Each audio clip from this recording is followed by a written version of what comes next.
Coming up on Now You Made It Awkward podcast. Immediately after the podcast, basically, I'm gonna get fully dressed because right now I'm just wearing a shirt and hat, and it's very awkward for him. But you know, I'm over here Donald ducking it. You do have pants on, right? Well, let's check the fat cam.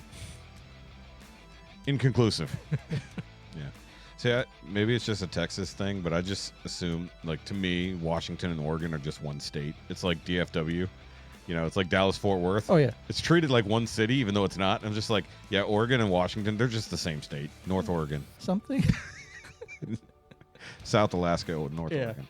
When I went to engineering, I took mechanical. I'm like, torque, and I'm like, all these things moving. I'm like, Oh, civil. Civil engineer. Heavy things stand up. Wind load, gravity load. Yes. Oh, that's it? Yeah. Okay, I can do that. Make heavy things stand up straight, effectively. Yeah, pretty much. If it needs an angle, don't come to me. That's the bridge, guys. Yes. Triangles are your friend. Yes, triangles are your friend. I'm waiting for the moment that I can actually hate this. It's like I'm waiting. It's like just like I'm gonna hate it eventually. Please let it come. I should not be enjoying this. Gremlins. Good Christmas movie. Another small movie that nobody's heard of. It had a really weak plot. Schindler's List. Yeah, it was a funny one. Oh, wait. It's a funny one. The best part was when the Jews got on the train. Remember, they're the enemy. Oh, okay. I can't keep track. I do. You know what? I'm reminded there was a guy once who was constantly screaming about how evil the Jews were. What was his name? He had a funny look about him. I forget what it was though. Something. Was it Albert? Was it the facial Something hair? like It might have been Albert. Yeah, something. Something like that. Yeah. Oh, yeah. Didn't he have a funny beard? What was it? I forget. Chaplin? Something. It was yeah, Charlie Chaplin kind of looking motherfucker. That's right. Speaking about that, I watched a... Speaking about that.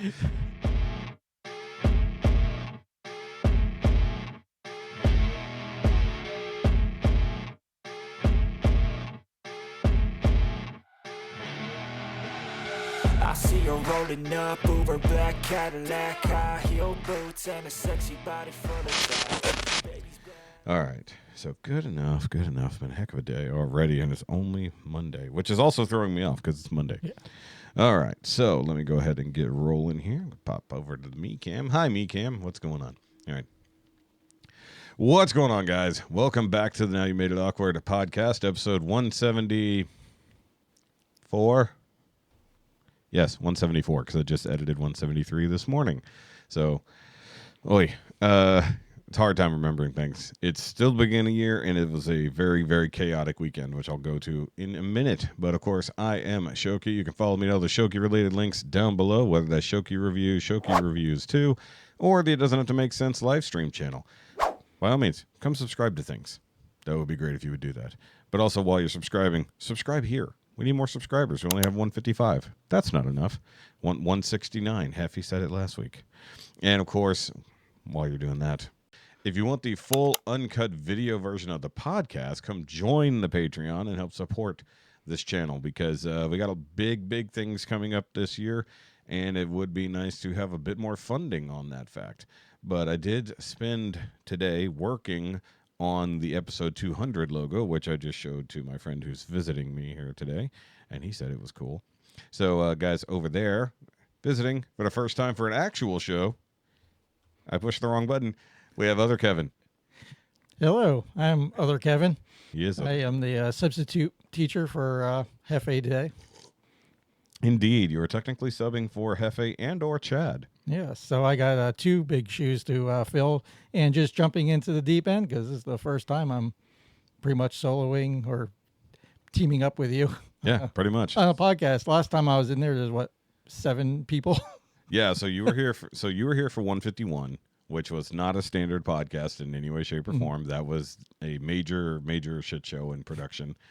And, of course, almost everything went wrong that could go wrong with that, but including certain people getting too drunk, which was not fun.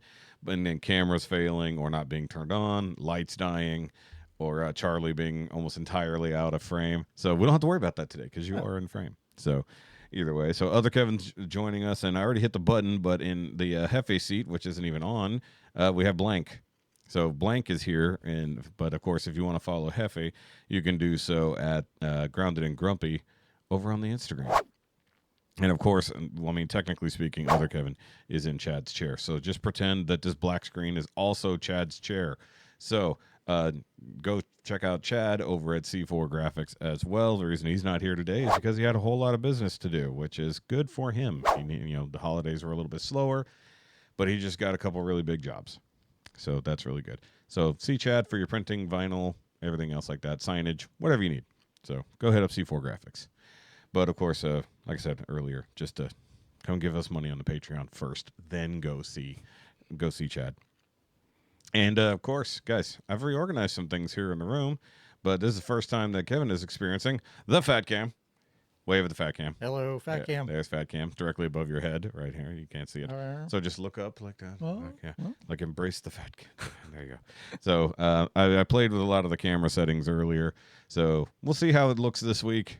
Still getting used to the new lighting, figuring out settings that are going to be good. I had to actually reposition the Fat Cam slightly. It'll probably move again next week. Who knows? It'll all come down to me in the edit and what I want to actually see. So there's that. I'm getting some weird feedback. Let me turn this off. There we go. It always does that. It always does. So either way, guys. And of course, if you want to contact the show, you can do so at nowyoumade.it@gmail.com. You can send us in a long email, questions, comments, ideas, sponsorships. That we would love some sponsorships, please. And if you want to follow us on the Instagram, you can do so at NYMIA_pod. I'm usually posting things over there, whether that's going to be the meme of the week or just the upcoming thumbnails. If we have anything we do as a group, we'll do that too. I'll probably take a picture here of other Kevin later in his spot, so we'll post that. He's getting good at engaging the camera. Also, it's not his good side. His good side is his left side, so he's on the wrong side. It's fine. And, of course, if you want to reach out to the show and also follow us on Facebook, you can do so at Now You Made It Awkward Podcast on Facebook. And, of course, you can send messages in like our good buddy Shaun and Tyler do. Currently waiting on Shaun's message. He's in the middle of taking his dad to the hospital for checking out his pancreatic cancer that he mentioned last week. So his dad was diagnosed with pancreatic cancer. They're not entirely certain how bad it is, like level-wise, you know what I mean? And so that's what they're doing today. They're doing the PET scan to find that out. But he also had to go to the cardiologist because the surgeons, like the cancer surgeons, when they were just doing a little bit of a read-up on him, they said they heard a heart murmur that no one has ever heard before, and it's claimed that he might have had a heart attack not long ago. And he's like, I don't remember having a heart attack. And he's like, and then so they talked to their actual doctor. I know I'm sharing behind the scenes stuff here, Shaun. I know you're pretty open about things. Talked to his regular doctor and said he's got no history of a heart attack, nothing like that. They went to go check him out today at the cardiologist, and it was apparently a huge dick of a doctor. And that just kind of leads me to think, like, have you ever had like a doctor who's just either, depending on a dick or just a fucking bitch or whatever? You ever been to one that just is just really shitty attitude-wise? Not really, but I've been to practices that are just a pain in the neck to be with. It's like you schedule an appointment, a month ahead of time, and then they call you, be like, oh, yeah, we're not going to be in that day. It's like, well, why do we schedule it in the first place? Yeah, that's a good point. Why did you schedule me for a day that you're not even going to be open? That's stupid. Yeah, then they have like weird policies. Like if you want to do like an annual physical, my insurance has it where it doesn't matter the calendar year, January 1st, December 31st, doesn't matter. Anywhere between it, you get a physical. It's paid for. Yeah, it's covered, yeah. Yeah. Well, their policy was 365 days plus one or something like that. So I already had one in December. And it's like, I'll just say December 20th. And like, well, we can't see you till December 31st or December 21st. And I was like, well, okay, but eventually I'm going to run out of days of December and not be... Right. It's like, hey, this year's running out and I got to get it done. Can I just do the thing? Yeah, so I switched. Yeah, I could see that. I didn't mean to go to Fat Cam. I meant to go to this one, but it's okay. Now I can see how dirty my shirt is, though, from behind. Though, if you ever really want to be humbled about your actual your body, get a camera that's high and back a little bit. That'll let you know how you look from a Giants perspective. See, that's why I only listen to this while I'm driving. I have never actually seen it on YouTube, so I'm all good. So sad. I gotta remember to sit up straight. I gotta keep my head level with yours. It's either that or I gotta I'll shrink down. or I can tilt the camera slightly. You will eventually. There you go. That's better. I'll get good at this. Yeah. Well, the hard part is that chair, you can't lean back, and that's usually the thing to do. So Chad tends to lean forward, or you can be like, who was it? Was it Louie or somebody else?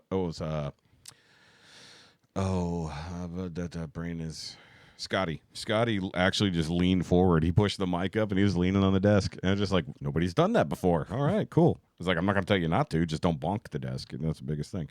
I will say that, like, I basically fired my doctor last year because they were holding my meds hostage. They're like, you got to come in. You got to get a full workup. You got to do all the blood stuff and everything else like that. I'm like, but I need my meds. It's like, well, you got to come in. You got to have an appointment. So it's going to cost me copay plus whatever the blood work's going to be. And, of course, they want to do it in-house, but my insurance doesn't cover their in-house labs. So it means I have to schedule a thing to go to another lab, get that sent over, and do all this other shit just to refill my meds they said I have to be on. And I'm just like, I'm not going through all this bullshit. It's stupid. Yeah. They're the ones who wanted to put me on Ozempic. So they signed me up for Ozempic just in time for me to get a bowel blockage. So never used it because that's what Ozempic wants to do in the first place. And then, like, they were just rude and almost never listened to me. And I got very, very tired of doctors not actually. It's like I'm sitting here describing everything I'm going through, all these issues I'm having, and they focus on something that I didn't even say. You know? Yeah. And I'm like, okay, but hold on. That's not even. It's like I understand that you want to focus on the fact that I'm fat, but why I'm hurting and what's wrong with me isn't because I'm fat. Because I felt this way before I was fat. Or this fat, I should say. So I just got tired of them. And then, unironically, now they moved offices. So now they are on my work area now. My current work area. So it's not like I actually have to see them or anything, but I go in their new office all the time. And I'm just like, oh, good. Yeah, fun. But I saw the sign on the door that said, welcoming these doctors' names. I was like, I mean, it'd be real convenient if they were still my doctors because it's closer to home now. But now it's like, I'm not interested in hearing any of their opinions on shit. So whenever I really need to get a proper PCP again, I'll go to another one. But, you know, I've had rude doctors before, but it's one thing when they just don't have a whole lot of bedside manner. But it's another when they just are very dismissive or shitty. Mm-hmm. You know, it's one thing. It's like if you're like surgeons, I expect them to be like no bedside manner because they're just mechanics. They're in there to just hack away at stuff. But like a doctor who's got to really diagnose you and look at everything and listen to you and do a workup on you. Yeah, I kind of want them to have some sort of bedside manner. So, yeah, it's been a pain. Like my wife had an issue that she kept on going to the doctor and just kept forcing tests that. She's worked in the medical facility, so she kind of knows what she needs. It's like, well, I don't really need this. Yeah. This test is great. It's expensive, but it's not really going to show anything. It's not going to show the, results. Yeah. And they're just like, no. Then come back later. She's like, forget about it. I'm just not going to go. Yeah, right. Because why am I going to spend this much money, And then it's not going to show much, and they're going to be like, oh, well, we have to do another test. Like, yeah, exactly. 100%. And you know what? That's what's kind of funny. So this is a bit of, I don't know if Shaun's going to message about this or not, but about his dad is they wanted to do something kind of new-ish that apparently the Europe or the UK has been doing when it comes to cancer treatment. They were going to start chemo first, then do the surgery to remove the tumor, and then hit it with chemo and radiation again after the fact. And they said that they've seen significant results, or at least somewhat significant results. And he said, well, okay, what's the prognosis after we do it this way? It's like, 40% chance that you live 5 more years. It's like, what? Now, mind you, they said 2 years if they do nothing at all. So just as you currently are, you'll probably die in 2 years with your cancer. So that 5-year extension was after those 2 years, supposedly. So you get roughly 7 more years of life after going through getting pumped full of poison having your body and your guts all hacked up because it's pancreas right really close to the liver. It's in kind of a sensitive spot, so they're going to have to do a lot and move around his guts and stuff like that. And he's a 70-year-old man. He's not going to heal very fast. And then immediately after surgery, they're going to hit with chemo again when he's trying to heal. It's like, You're never going to recover. I don't know if you can recover from that. Now, mind you, immediate is probably an exaggeration. Right. It's probably like wait a few weeks. Because obviously, whenever they do the surgery to remove a tumor, they usually hit with chemo after the fact to make sure they kill anything extra. But my thought was like, you're going to hit this old man with chemo, then do surgery? His immune system's going to be in the tank, and you're going to expect him to try to recover with no immune system? I was like, I don't understand how that's going to work. It seems like common sense has gone away, that they just want to check the box. And it's the box says you need all these tests, even if they're useless. Yeah. But I don't know what to do. You must have a CAT scan. You must have an MRI. Yeah. I can't operate without it. Yeah. And it's also the appeal to authority, because how would I know any better than what they do or don't need when it comes to testing specifically, right? So obviously when it comes to the cancer thing, and this is something that Shaun and I have been working on, and he's become an amateur scientist now due to his research, because they don't want to go the chemo route. They've watched too many family members and friends die effectively from the chemo, not from the cancer, So his dad made the decision, I don't want chemo. I don't want to end up like all these other people.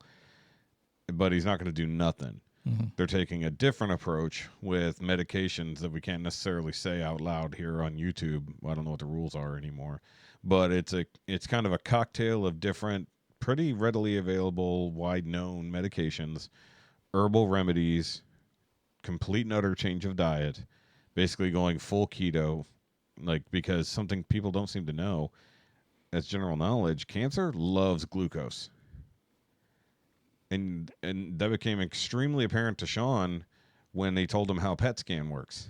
It's like, basically, we get you off of any kind of sugar for a few days, and then we go in, and then the PET scan targets any areas of high glucose buildup, and that's usually the tumor. Mm-hmm. I was like, wait, so you're telling me that a tumor is just a little sugar-filled fucking thing growing in my body, and the best way to probably starve it of growth is to just cut out fucking sugars? Huh. Why do they never bother to tell people, just change your fucking diet as soon as you get... Mm-hmm. I mean, most people change it anyways because they don't feel like throwing everything up constantly. Because there's no money in it. It's true. But then realistically, there is money in needing a dietitian. So if they can get you on with a dietitian that can rebuild, or a nutritionist to rebuild a plan for you and help you stay on track. But you'll need drugs. And then the pharmaceutical companies are going to be upset. And they can't have that. They can't lose their money. Well, the thing is, they're still taking some drugs. They're just not taking poison. Mm-hmm. And they're not going to nuke the thing, So they've been talking to a lady. This is totally anecdotal. This is her own personal experience. She was diagnosed with stage 4 cancer in a couple of places in her body, but she had cancer kind of all over. And instead of doing radiation surgery or any of that, just did this protocol that she researched and then built on top of her own thing. Now, she does some wacky stuff, like a certain enema, and it's like, I don't know if that's going to work the way you think it does, but maybe it's good. But either way, but she's not cancer-free, but effectively she either shrunk, completely disappeared, or completely stopped all the cancer in her body. She was given 6 months to live, started this protocol. That was 4 years ago. Wow. In the middle of COVID. Think about that. Yeah. Middle of COVID, decided to try fight for life in a different way. Very much like Kelly is doing. It's like, look, I want to live, but I don't want to live a tortured life of the recovery. It's like, yeah, the chemo, the surgery, and more chemo. That's the fast route, so to speak. But it's also the fastest route to almost die. Right? Yeah. It's like he's not good with the cancer, but it's also because his what is it that makes the bile? Is that the gallbladder, I believe? Sure. So Someone either could way, fact check us. yeah. So he had basically they put a stent in to basically open it up because his bowels were just completely screwed up. And as soon as he did that, like he was like horribly jaundiced and everything because basically like nothing was getting through the way it was supposed to. But they went in, did that minor surgery, put in a stent, all this other stuff, and like they're doing treatments and stuff to help his color get back or lessen. So he was very, very, very yellowed apparently throughout Christmas. He also waited way too long. Stubborn old man. I'll be fine. Whatever. This will work out. Literally, like Thanksgiving, he was feeling like ass. He went all the way past New Year's before finally going to a doctor. Yeah. So they could have started this route a bit earlier, but you know, it is what it is. Yeah, we were talking about my dad yesterday and everything going on with him, and it's sad and it's not good. It's not cancer, but it's not good either. Oh, speaking of, Shaun actually got the message in. Good. So actually, guys, we're going to go ahead and do that. We're going to jump to Shaun's message or question, whatever it might be. And I'm going to do a test fire on that right quick.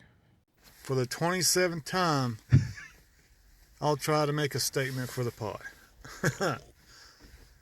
This happens. Anyways, last week my dad was diagnosed with pancreatic cancer. Yep. So it looks like it's my turn. To have cancer? Summer went through that shit for 4 years with 3 people in her life dying of it. That's his girlfriend. Now my dad's got it. Pancreatic cancer is pretty bad. They don't give you a lot of time or a lot of options. You're just kind of, unless you're one of those, you're just fucked, you know. But anyways,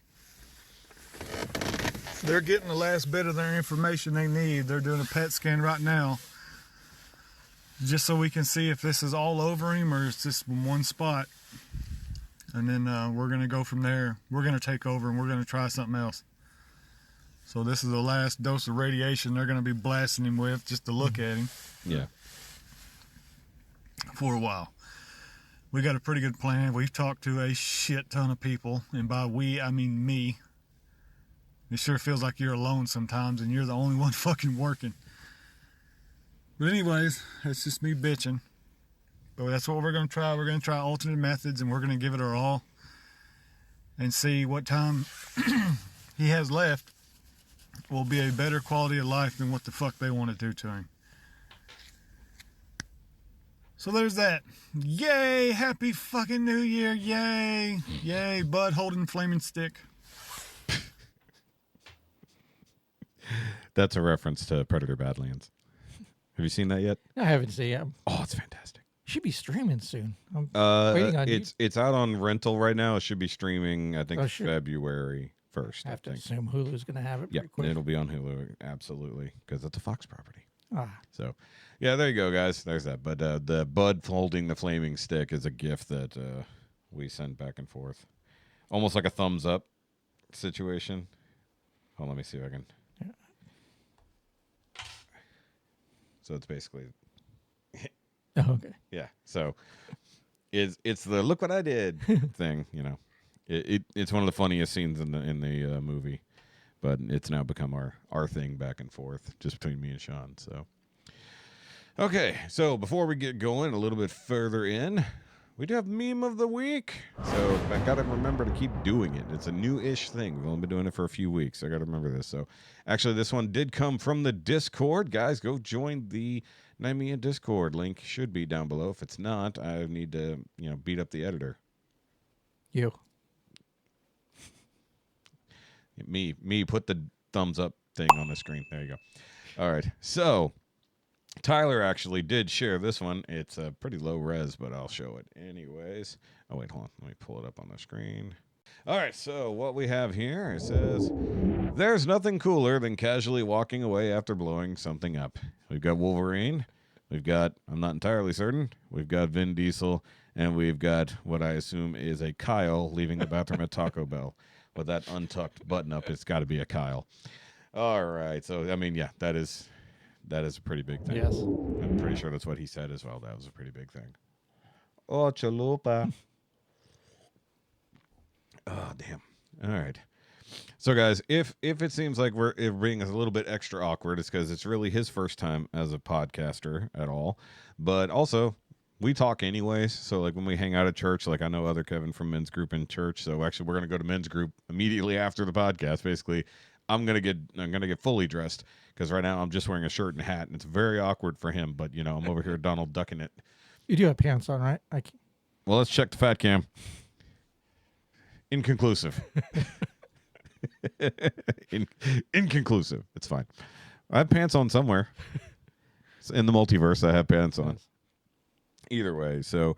Well, I need to take it because I couldn't have a week without the podcast. Yeah. And you called as emergency. You needed a stand-in. So I'm like, you know what? I'll do my best. Yeah. But as long as we have a podcast, that's what matters. It's fair. It's fair. It's not like there's 170 other episodes to listen to, and I know you haven't listened through the entire back catalog. No, not yet. No, it takes a while. Yeah. Especially the old episodes are really rough. So I went back. I think what I'm going to do this coming year will be the 5 or 4 year anniversary, I believe. Show the date of the first episode. But technically speaking, I'm going to put it out there as a question to everybody. I'm not going to answer it right here. But on February 14th, Valentine's Day, I will bring it up because that was the anniversary of the first episode. So our actual anniversary of this show is Valentine's Day. So guys, just want to know out there, if you are a listener, what is the name? Put it in the comments of this episode. What is the name of the very first episode of NYMIA? Yep. Most people won't know. Deep thoughts. And I already know there's going to be a bunch of incorrect answers. I already know it. Because it's kind of a trick question. Kind of a little bit.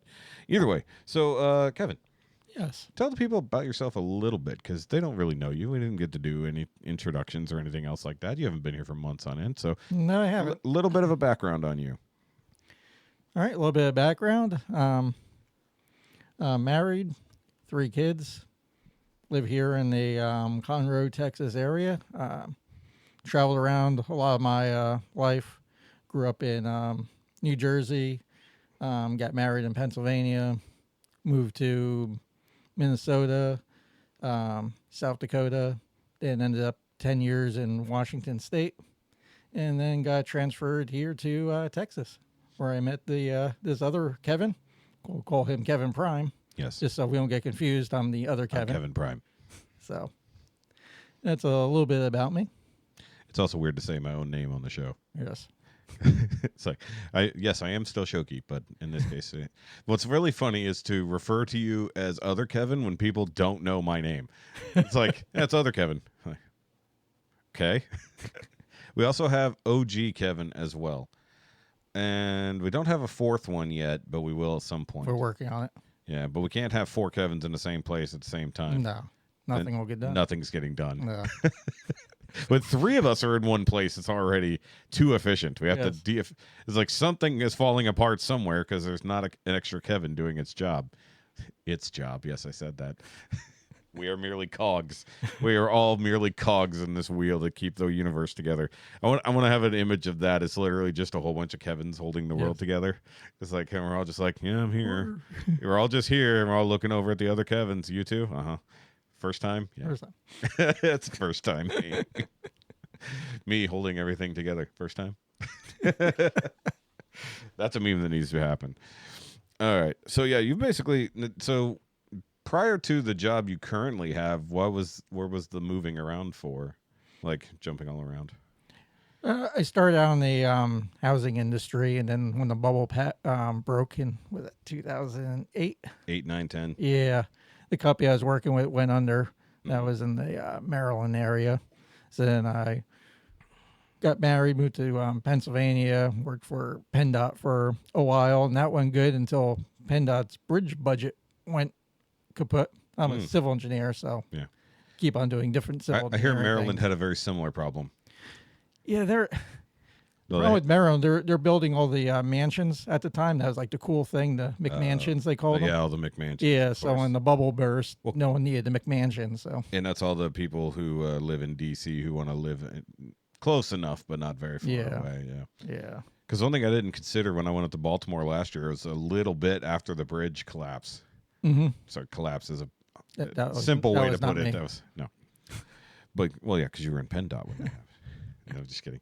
So you've always been in some way, shape, or form in the engineering / transportation. Yeah. Then my wife, she graduated from Minnesota for a degree there, so we moved up there. And I was a stay-at-home dad for a very short time because that drove me mad. That's and then we're close. That's when the oil boom was happening in Dakotas.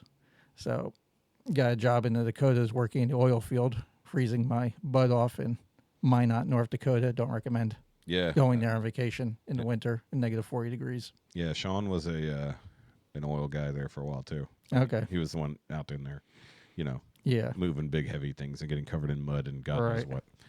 So interesting. Yeah. So that slowed down, and I was like, oh, this is slowing down. And my company had all their eggs in the oil basket, so I'm like, So found another company, another civil engineering construction company, and it was based out of Portland, but I was living in Washington, so and stayed there for 9 years, and then transferred over here.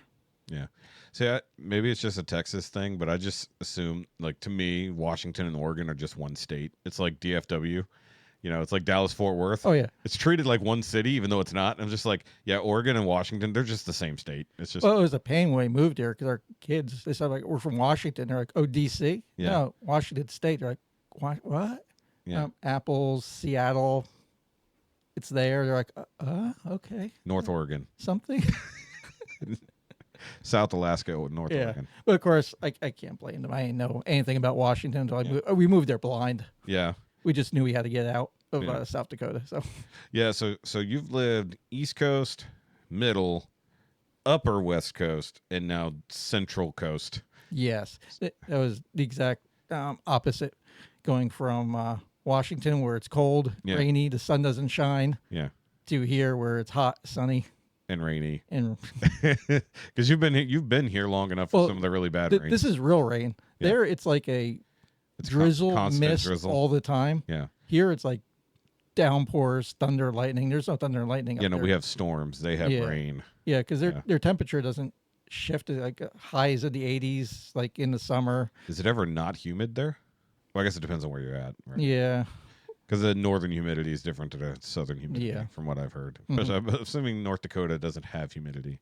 No, it's just dry, cold, and just everything cracks. It's a special person to live up there. And that was not me.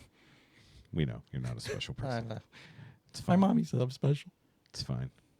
Oh, but wait, you're a person of color like me. Yes. Yes, I forgot, guys. I finally have another person of color on the podcast. So we actually very similar genetic background. It's kind of funny. We talked about this. Like, wait, I mean, we're neighbors. We're neighbors back in old Europe, but it's just funny. I was like, oh yeah, it's like you're, and actually, Scotty is. I pointed there because that's where Scott was sitting. Scotty is also that way too. Okay. He's bi-Polish. Yes. Yeah. So I think you're bi-Polish too, right? Yes. Yeah. Okay. So I have no Irish blood. Yeah. I was named after a soap opera star that my mom liked. Yeah, I got 2 Irish names, and there's no Irish in my family at all. Makes no sense. My middle name's Irish, and it's just like whatever. But it is funny. It's like, hey, we're all people of color. We're white as hell. Well, you've got the orange in you, like I do. It's like you don't turn brown when you're in the sun; you turn orange. Yeah, that's what happens to me. So that's just funny. We have that very similar genetic makeup, and yet we have not had any pierogi parties yet. We need to start. We needed to have a pierogi party. Yes. You guys aren't invited. People of color only. That means Jeff can't come. No Hefe. No Hefe there. Well, like Hefe, I do have a Jetta. That's true. I just didn't. You have a less stupid Jetta. Yeah, it's not meant for a zombie apocalypse or turned into a bus or whatever he's doing with it. Yeah.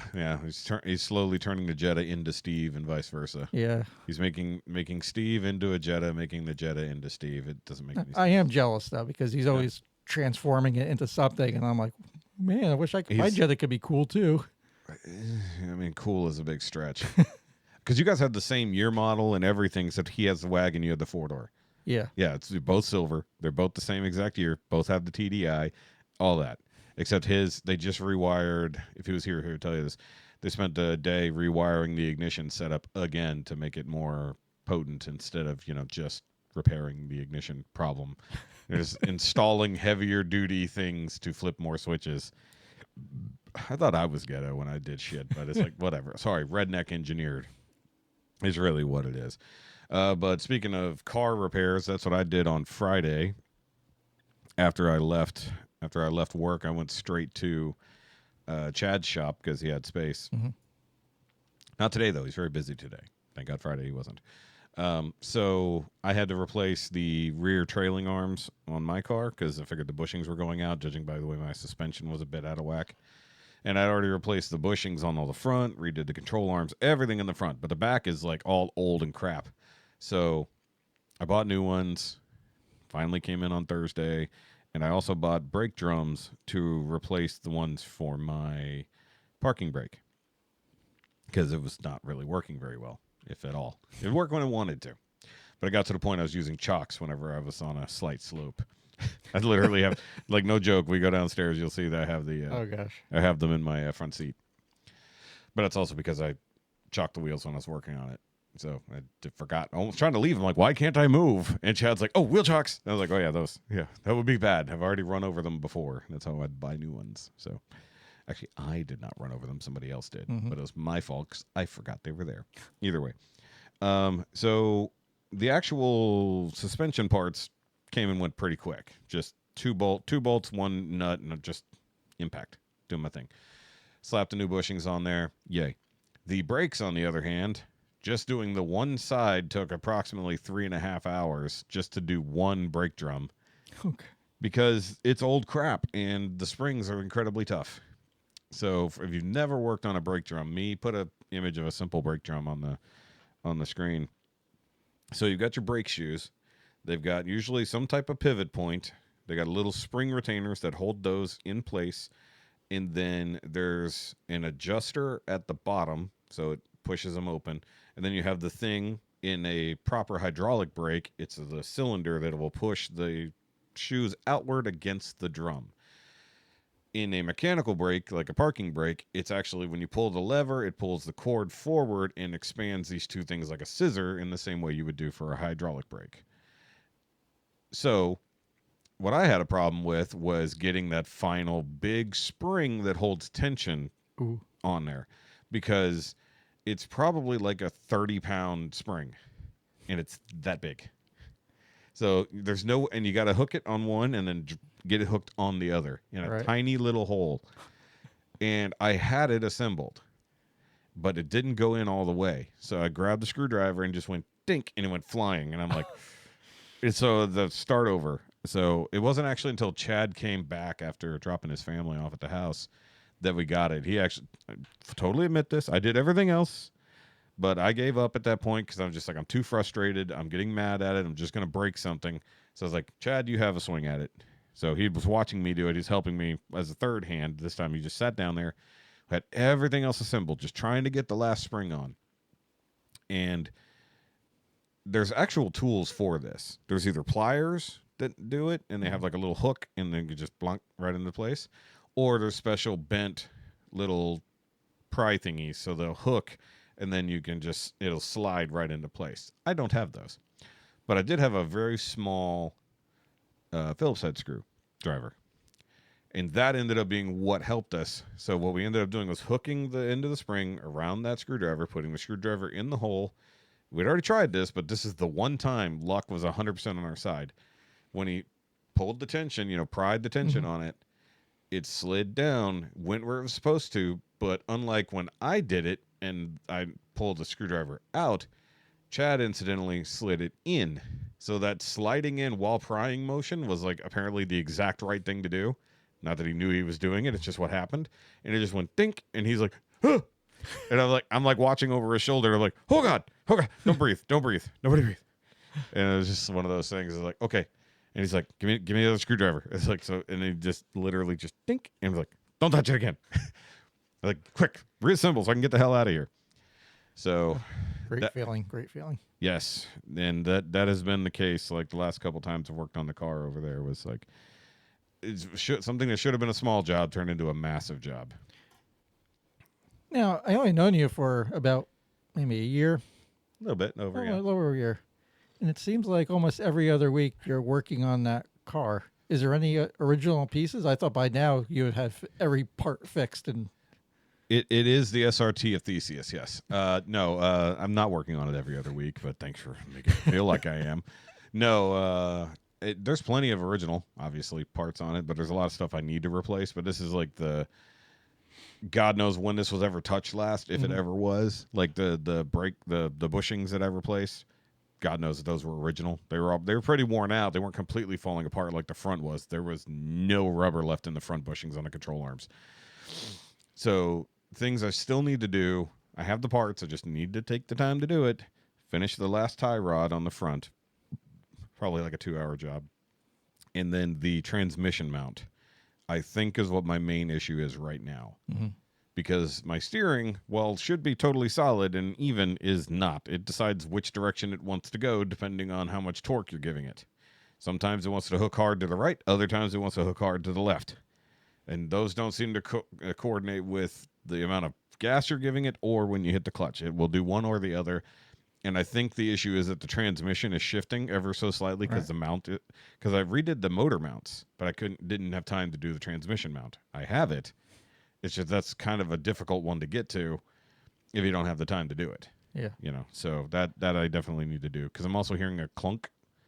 Like it's not a heavy clunk. It's like a little, dunk, like a little. Oh, I'm sure it's fine. Yeah. So I think whenever I move forward, it's just torquing just enough to go dunk against whatever room it's got in that play. So it's not supposed to have play. Either way. Oh, a little jealous. I'm glad you could do that. That's why I'm a civil engineer, because I like gravity going down. Nothing moves. When I went to engineering, I took mechanical. I'm like torque, and I'm like all these things moving. I'm like, oh, civil. Civil engineer. Heavy things stand up. Wind load, gravity load. Yes. Oh, that's it. Yeah. Okay, I can do that. Make heavy things stand up straight, effectively. Yeah, pretty much. If it needs an angle, don't come to me. That's the bridge, guys. Yes. Triangles are your friend. Yes, triangles are your friend. Strongest shape. Yes. Yeah, I used to watch a channel called Real Civil Engineer on YouTube, and he was doing gaming and stuff, but he was doing Bridge Builder. Oh, nice. Yeah, so there's like it's a fun game. I had the mobile version, but like he would do the challenges of do it with as few triangles as possible, and simplified that would still stand because it would show you the load to build a bridge across a random Yeah, I played gap. that. Yeah, it's a lot of fun. Very simple game. But eventually he got to the second version, and they did so many updates, and then he was doing creator built ones and stuff like that. So, tis what it is. It's a lot of fun. He's still doing stuff, but that's cool though. That is very cool. Yeah, because we haven't we talk and we hang out, but like we don't know enough. We don't actually know much about each other, and that's what's the funny part. And it's the joke about the guys is like, yeah, I've known the guy forever. We hung out for like 2 hours the other day. What'd y'all talk about? Oh, how's his wife? Oh, Yeah, it drives my wife mad. yeah. It's just how guys do. Yeah. It's like I mean I've known Heavy for a little while, but like I just keep learning new things about him. Like didn't know he was a bank teller. Like we found that out on New Year's. Oh, didn't know that either. Yeah, no idea. That was one of the last crappy jobs he had before he went in the military. So, and I did forget I wanted to name that. You didn't want to drop that, did you? It's okay. You want to get it? No, I'm fine. Because you step on your phone? I'll be fine. Okay, it's fine. It's not like it's blowing up constantly from your employees right now anyways. No. Because to be clear, you're not an on the ground guy. You're in the No. you have people who work underneath you. Yes. Good. Yeah, you don't want me building anything. No. I'll tell you how to build it. You don't want me to actually build it. It's fair. That's very fair. Someday I will take a hammer and drive a nail straight, but until that day, somebody else can do that. Still working on that. Yes.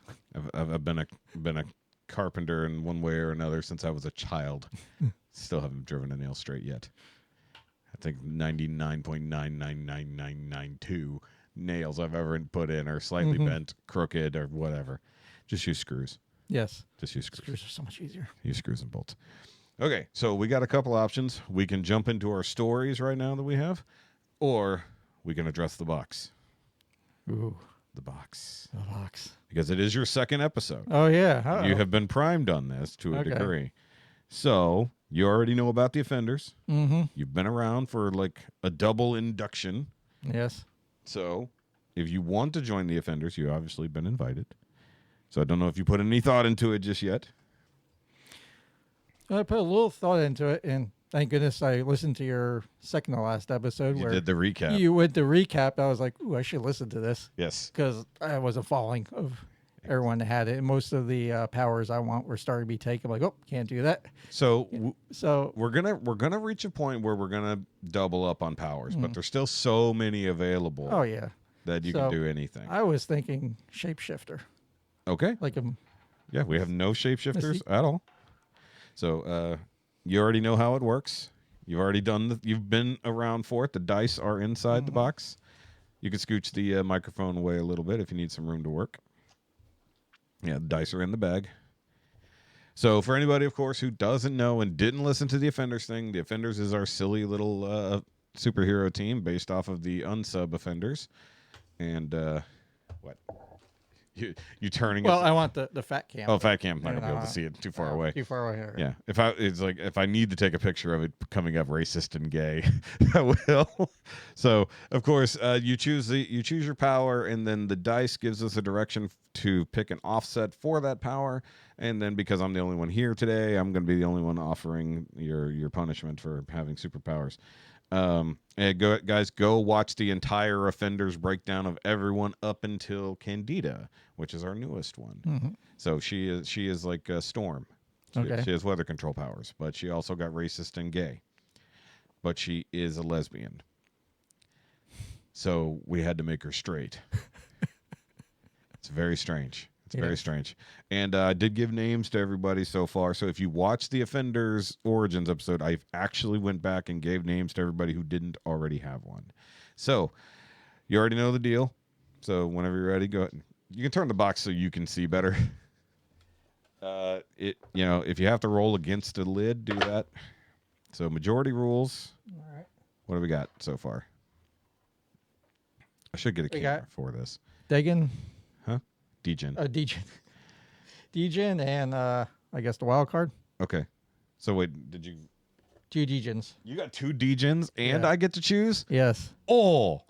First of all, we've only got Degen once Yeah, it's so always far. Yeah. gay or racist. Yeah, it's always racist or gay, and we've not had disabled at all yet. So, okay, so you're just going to be super degen, which means degenerate. Ooh. Man, that's going to be fun. And so you're going to be a shapeshifter. Now, are you shifting into people, things, or whatever? I was thinking more people. So you're going to be more like Mystique. More like Mystique. Okay. Yeah. So living things you can Right. turn into. Are we Except if I was Heidi Klum, I would just never shift out. I was getting there. I Yeah. was getting there. Because Degen. Huh. Okay. So I'm going to lean a little bit towards. This is also a little hard with no other extra ideas to bounce off of. Yeah. So degen means you're going to be degenerative behavior. You already mentioned Heidi Klum. Could also go with Cindy Crawford from the 90s. That would also be a good one. Because you could also turn into people that you can see in pictures, the way I look at it. Yeah. It's not just modern day people. Because turning into Heidi Klum at 50 is not nearly as good as turning into Heidi Klum at 26. Right. Yes. Okay, so my first thought, especially going with Degen, I was leaning towards when Naruto uses his ability to transform into whatever, and he has a sexy no jutsu. So he uses his ability to turn into someone else, combined with his shadow clone jutsu, and he has his harem no jutsu, where he turns into a whole bunch of naked girls to distract people. So Not familiar with this guy, but interesting. it's Naruto. It's an anime. So I'm gonna your degen has to go somewhere along those lines. So I'm leaning either you're just kind of a pervert and you just always turn into a naked woman. Like if you're turning into a female, you are naked to start, whether you had clothes on to begin with. Oh, that's another thing. Are the clothes part of the transformation, like Mystique? Yeah. So, like, the clothing and any extremities are part of you. You're not wearing clothes. Ah, Okay, so that's what I'm. So that's a good one. yeah. So 1, you are already naked because Yes. your clothes and everything are a part of you as a shapeshifter. 2, you cannot help but turning into a woman and being naked. So, like, that's the default when you change Yes. initially is already naked. So you have to develop clothes or actually put on clothes otherwise for that. Okay. Something along those lines. Because otherwise, it's like, how do you get degen out of that? If you're going to be a shapeshifter, yeah, you're going to be like gooning to yourself. Yeah. Yeah, you're going to be in the mirror gooning to yourself. Although,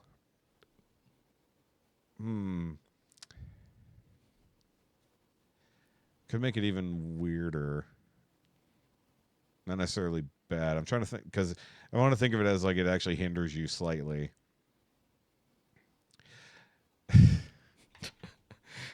I'm not sorry.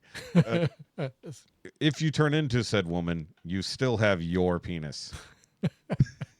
Everything else is still woman, but you have your penis and you have to tuck after being discovered as naked. Okay. So also, if you wanted to literally come out and like turn into, say, Bridget McCrone, and you could be like, Candace Owens was right. You know?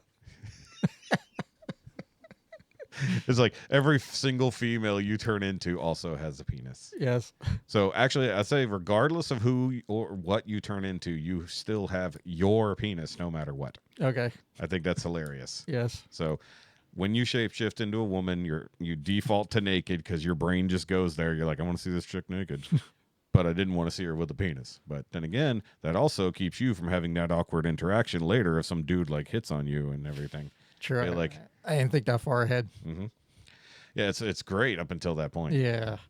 But then you could be the weirdo who's like taking selfies of himself in the bathroom after he changes into a hot chick. And then you're like, yeah, I'm just going to keep this in my phone. It's like, why do you have pictures of all these women with the dick?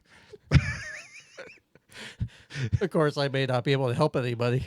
I might just be like, "Ooh, No, you're gonna be our. I'm not spy. leaving the house." Sorry. See, you can team up with Gaydar. You team up with Gaydar for spy missions. So you turn into whoever you need to turn into for the mission, and he goes with you invisible. And then you gotta hope that you don't run into a gay guy that gives his position away. But then also you gotta hope that you don't have to get into a situation where you gotta make out with somebody and they discover that you're a woman but has a penis. Yes. Yep. But I do like you guys. I like this idea of finally pairing off the heroes.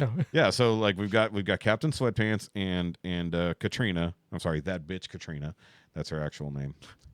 So that's because she's a weather witch who's somewhat racist. So her weather affects particular neighborhoods more than others. I'm not sorry. And so Captain Sweatpants, who can fly, and then her go together.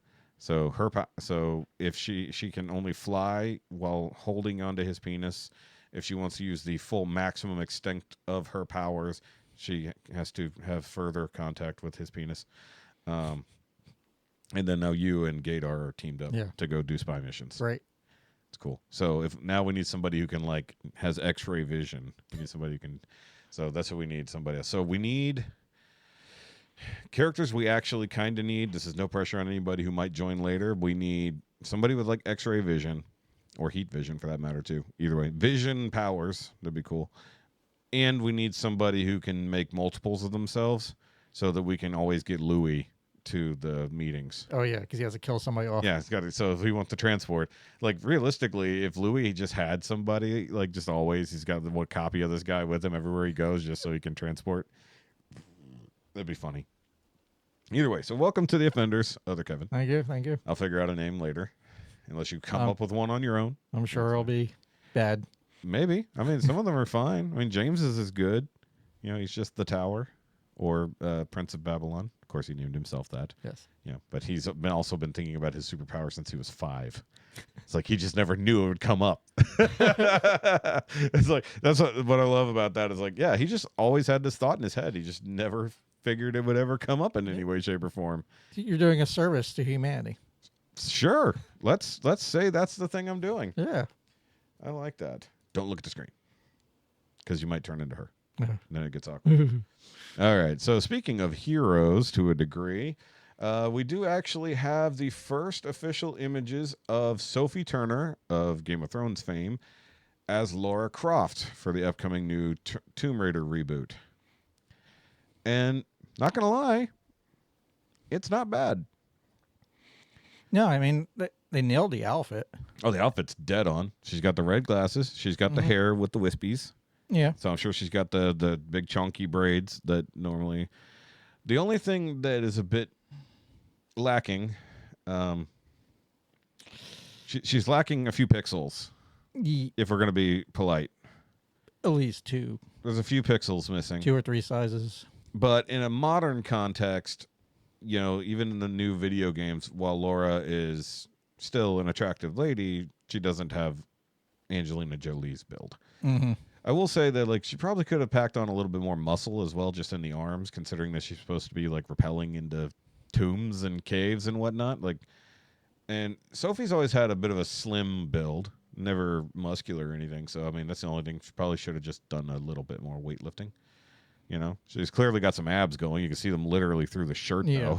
So, but I mean, she's a good actress. You know, she got a little weird looking. I hope she could. Yeah, I hope she could carry it out though, with the charisma. That's why I'm a little.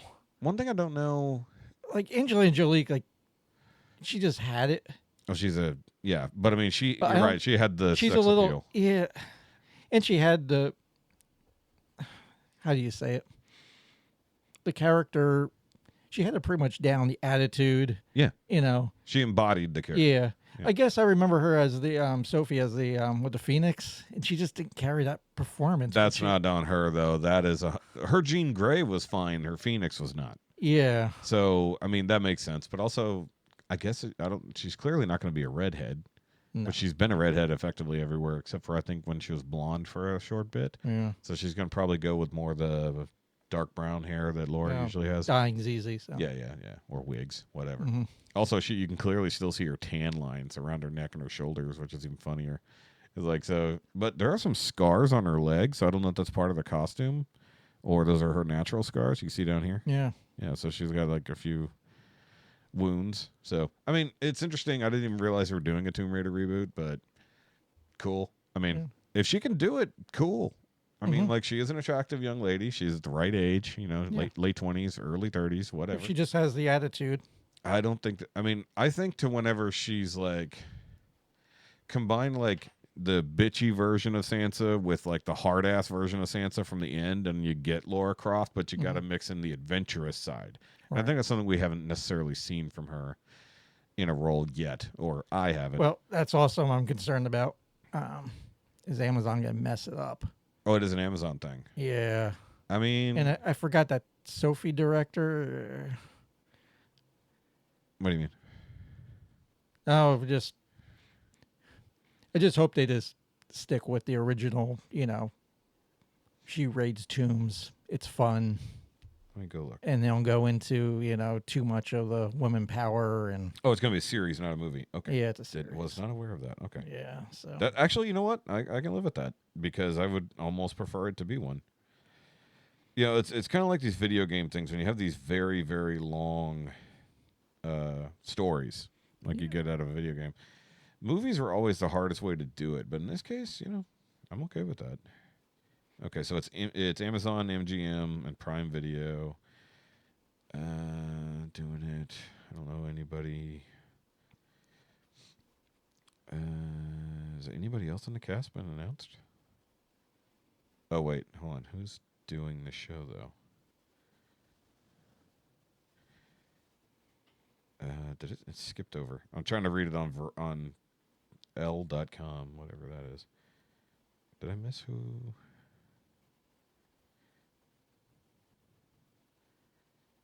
It referenced somebody, but I'm not even seeing that name in the article here now as I'm looking. Phoebe who? It says with Phoebe at the helm. It's like, who is yeah, she's a director. Okay. Oh, apparently Sigourney Weaver is part of the cast. Oh, that's good. Jason Isaacs. Okay. That's already good. Yeah. Okay. I don't know those people. Martin Bob Simple. I don't know who that is. Bill Patterson. Yep.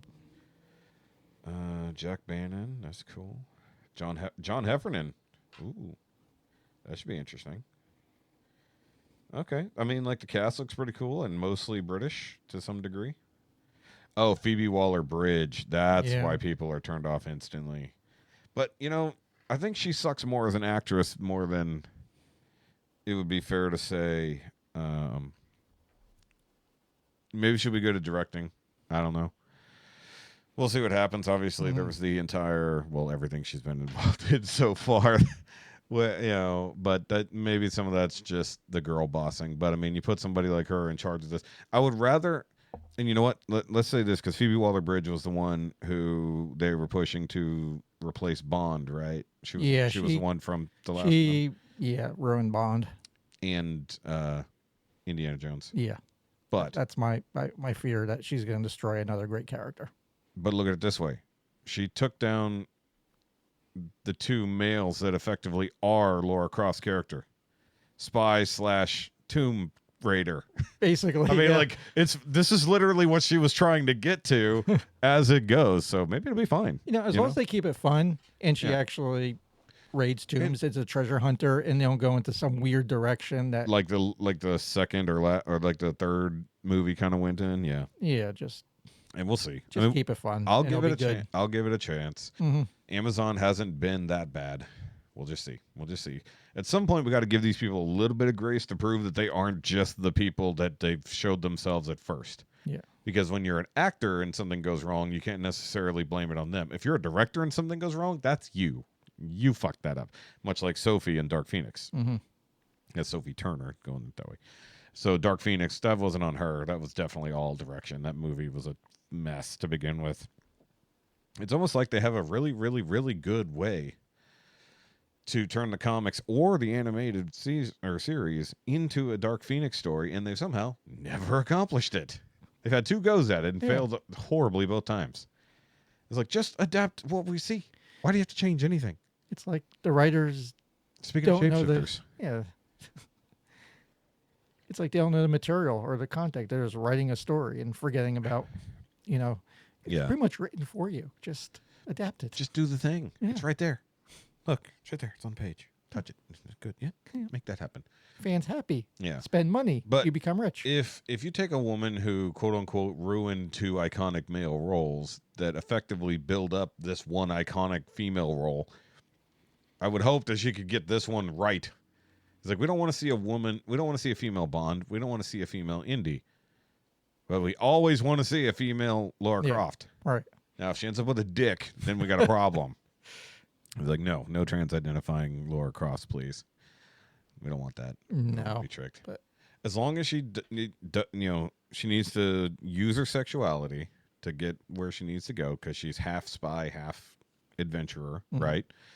Like, so if she can do it, I mean, like, Angelina Jolie was iconic. Almost nobody remembers the last version with Alicia Vikander. Though I heard it wasn't actually that bad of a movie. It was just meh. yeah. It was just nothing to talk about. But everybody always goes back to the Angelina Jolie ones until you remember how bad the second one was. Well, nobody was watching it for the story on the second one. No. But everybody remembers the bungee cord fight in the first one, But we also tend to forget about the race up the pyramid scene. That was pretty bad. There's some cringe moments. There's some super cringe, but there's also the fighting the giant stone creature. It's like, that's what we need. If you're going to make something based on a video game, don't base it in reality. Base it in the video game's reality. Give us the kick-ass traps. Give us the weird, somehow giant stone creature that's now moving. We want to see all that. Yeah, make it fun. Make it different weird treasure with different, adventures that are out there and exciting. Nazis. We need Nazis. Don't forget. We always got to have Nazis. And look, if they can do it without including any political nonsense, which I don't know if they can, but if they give contextual political nonsense, I'm good with that. Like, instead of having, say, like Antifa types, like, you rename the group, but they're doing something similar, but it's within the country she's currently raiding from, and maybe say that she needs to enlist the help of some terrorist type guys to get shit done, but then in the end turns on them and gets them captured because they are terrorists still. Cool. Play a down the middle character who's kind of morally gray but definitely leans more good than bad. that's what we want from a character like this. Like Indiana Jones was not like this superhero. He was just some dude, but he's also very morally gray. He's stealing artifacts from foreign countries to bring home for either fame or treasure, or it should be in a museum. Yeah. But basically it's like, yeah, you're still stealing from people of another culture. We just kind of, and not to mention get people killed while doing so. That's why I hope they don't go there. They don't go like political where she becomes like a Robin Hood of, stealing from museums to give back to the culture. Do Oh, that something would be horrible. Stupid like that. Now, if Where the culture is a third world country and they Yeah. just like destroy it. They don't know even what they have. now do that as long as there's a reason to do it. Say like they've taken artifact from an ancient temple and now that is causing some horrible shit to happen. Like this horrible black mist is coming out of the ground and killing everybody around them. And she has to go steal back the artifact to put it back where it goes, because otherwise the world will come to an end. That I'm fine with, but not the moral Robin Hood character. Like that just happened on an episode of High Potential, which just came back on. Season 2 has started back up again. We're very happy about that. So very I'm not going to spoil it because it's the mid-season part of season 2, but because it's two-parter. Basically, like, they had that kind of moment happen. It was like, okay, this whole big thing goes down. They're chasing a murderer, doing all this other stuff. Mind you, there's some literal international intrigue happening because you can never have just a simple LAPD story. And then in the middle, you get that whole, okay, what's the right thing to do versus the moral thing to do or legal thing to do. And sure, there's an outcome however way it goes, but they made a big stink of it as part of how the character thinks and feels. Normally I'd be fine, but just, for past, 5 years, writers have just been so bad and they've been butchering everything that you only could count really good shows that are well written on one hand now. That's true. You got Welcome to Derry, Andor. Oh, wait. Someone I could talk dairy with. Also, so Jefe. The Penguin. That's The Penguin, a really yes, good one. yeah. But running out of ideas after those 3. Right. Well, I mean, that's not entirely true. But you have to know you have to trust that something might be good and then go into it. Yeah. So the funny part is, I tried to get Jefe to watch The Penguin. He wouldn't because he didn't like the Batman. Says it's the worst Batman movie ever. I'm like, you're out of your mind. Oh, that's good because that was your top 10. Yeah. All his top 10 were probably some of the worst movies. They weren't great, but No. some of them were. Some of them were movies we saw together after I reminded him we went and saw those movies. But either way, so he said he started Derry, and he didn't get very far. I was like, it's a good series, watch it. And then same thing. What was the other one he said? Andor. He said Andor was stupid. Like, Andor is one of the greatest things that's been on TV, especially sci-fi or Star Wars. Definitely the greatest thing Star Wars has done in 10 years. Well, he's more of a silly movie type of guy. I can never get a read on him as to what he will find entertaining or amusing because he says one thing and then displays another thing. But I guess it depends on the day sometimes. We're all kind of like that. Yeah. Like we talked about it last week, but I haven't edited that episode entirely to see how much I'm fangirling. But thanks to Chad, we started watching Emily in Paris on. Actually, I heard that was good. I haven't seen it. I hate that I love this show. It's garbage. It is so much garbage, but I can't. It's one of these guilty pleasure shows. I was like, this isn't good. Why am I enjoying this? And then I realized yesterday while I'm watching it, I was like, oh, this is Grey's Anatomy, but for advertising agency instead of medical drama. It's literally what it is. Okay. But because I also love The Devil Wears Prada, which is a fantastic fucking movie that dudes need to watch, it reminds me of that because it's very similar. Shitty boss, girl comes into a career she's can do, but never considered doing. Fish out of water story because she's straight from Chicago to Paris on a job she wasn't supposed to have in the first place. And she's trying to find a new life in Paris now that her life in Chicago fell apart.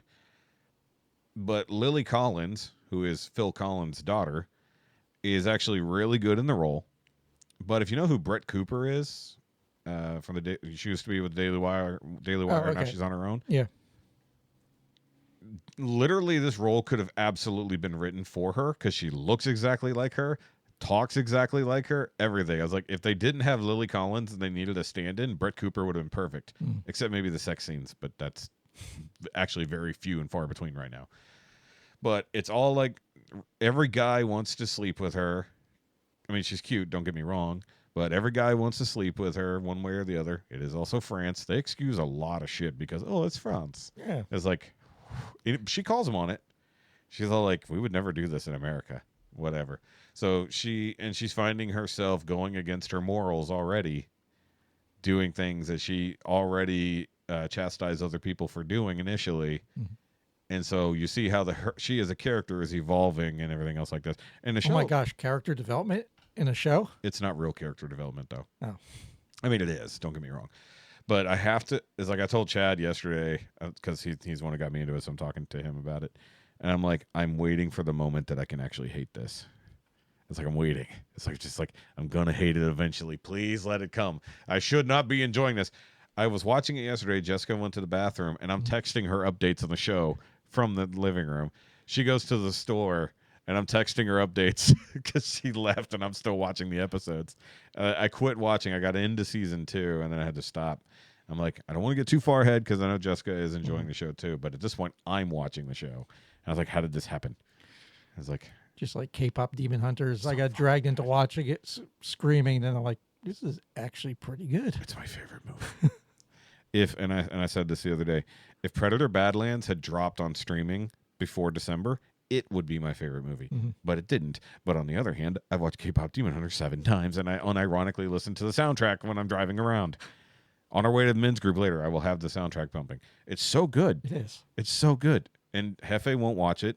We were talking to Rodney about it on New Year's. By the way, I do have something I need to talk about in regards to Rodney. After we say this, so I was telling him about K-pop Demon Hunter because he grew up on anime. He lived in Japan. His son super into anime. His kids, and they're half Japanese, so they got really into anime and all this stuff. And I was like, I'm telling him, I was like, dude, it is fantastic. It is just, it's Korean. It's not Japanese. So it's Korean culture, not Japanese, but, we're splitting hairs on the modern Korean culture versus that. But it is all the anime tropes, like every single one of them. It's exactly the same. I'm like, look, we've got Sailor Moon here. We've got Dragon Ball Z here. You can see all of the anime references in the show. And I'm just like, I love all of these things. And I get a badass soundtrack along with it. It's like, but it wasn't made for me. It was for tiny Korean girls. But somehow, me, fat, old, white guy, sorry, person of color, loves that fucking shit. Probably the best thing Netflix has ever put out. It's fun. And it's fun. I think that's the thing. It doesn't take itself seriously. It is. But it does. Yes. Yeah, true. Because I watched a breakdown of it, and it was like what Pixar gets wrong and why K-pop Demon Hunters got it right. Character development. We already talked about it. Yeah. Everybody has an arc. Like the other two girls, Zoe and Mira, lesser arc, but they have one. Obviously, it's Rumi's story. But the whole point was they have their flaws. None of them are perfect. They're presented as perfect because they're meant to be. Even they have a mantra that tells them you have to keep all of your flaws a secret because no one can know your weaknesses. So they're all purposely hiding from each other and the world the things that are wrong with them.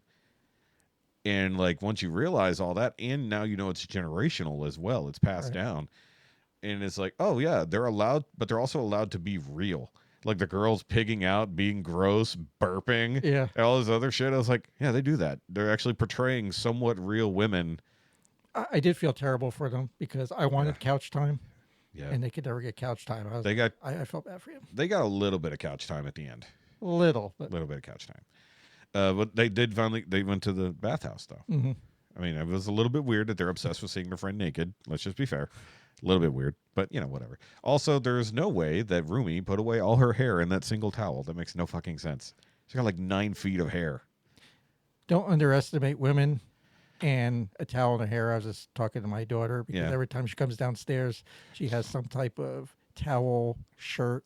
Yeah. And I'm like, Why? It somehow compacts. She's like, you don't understand. I'm like, I don't. I mean, you and I definitely don't understand. I have, we are some. There's a reason we're wearing hats. Yes. You fit right in with the almost, virtually no hair club, but you have a beard now. It takes me 2 years to go through a bottle of shampoo. So Yeah.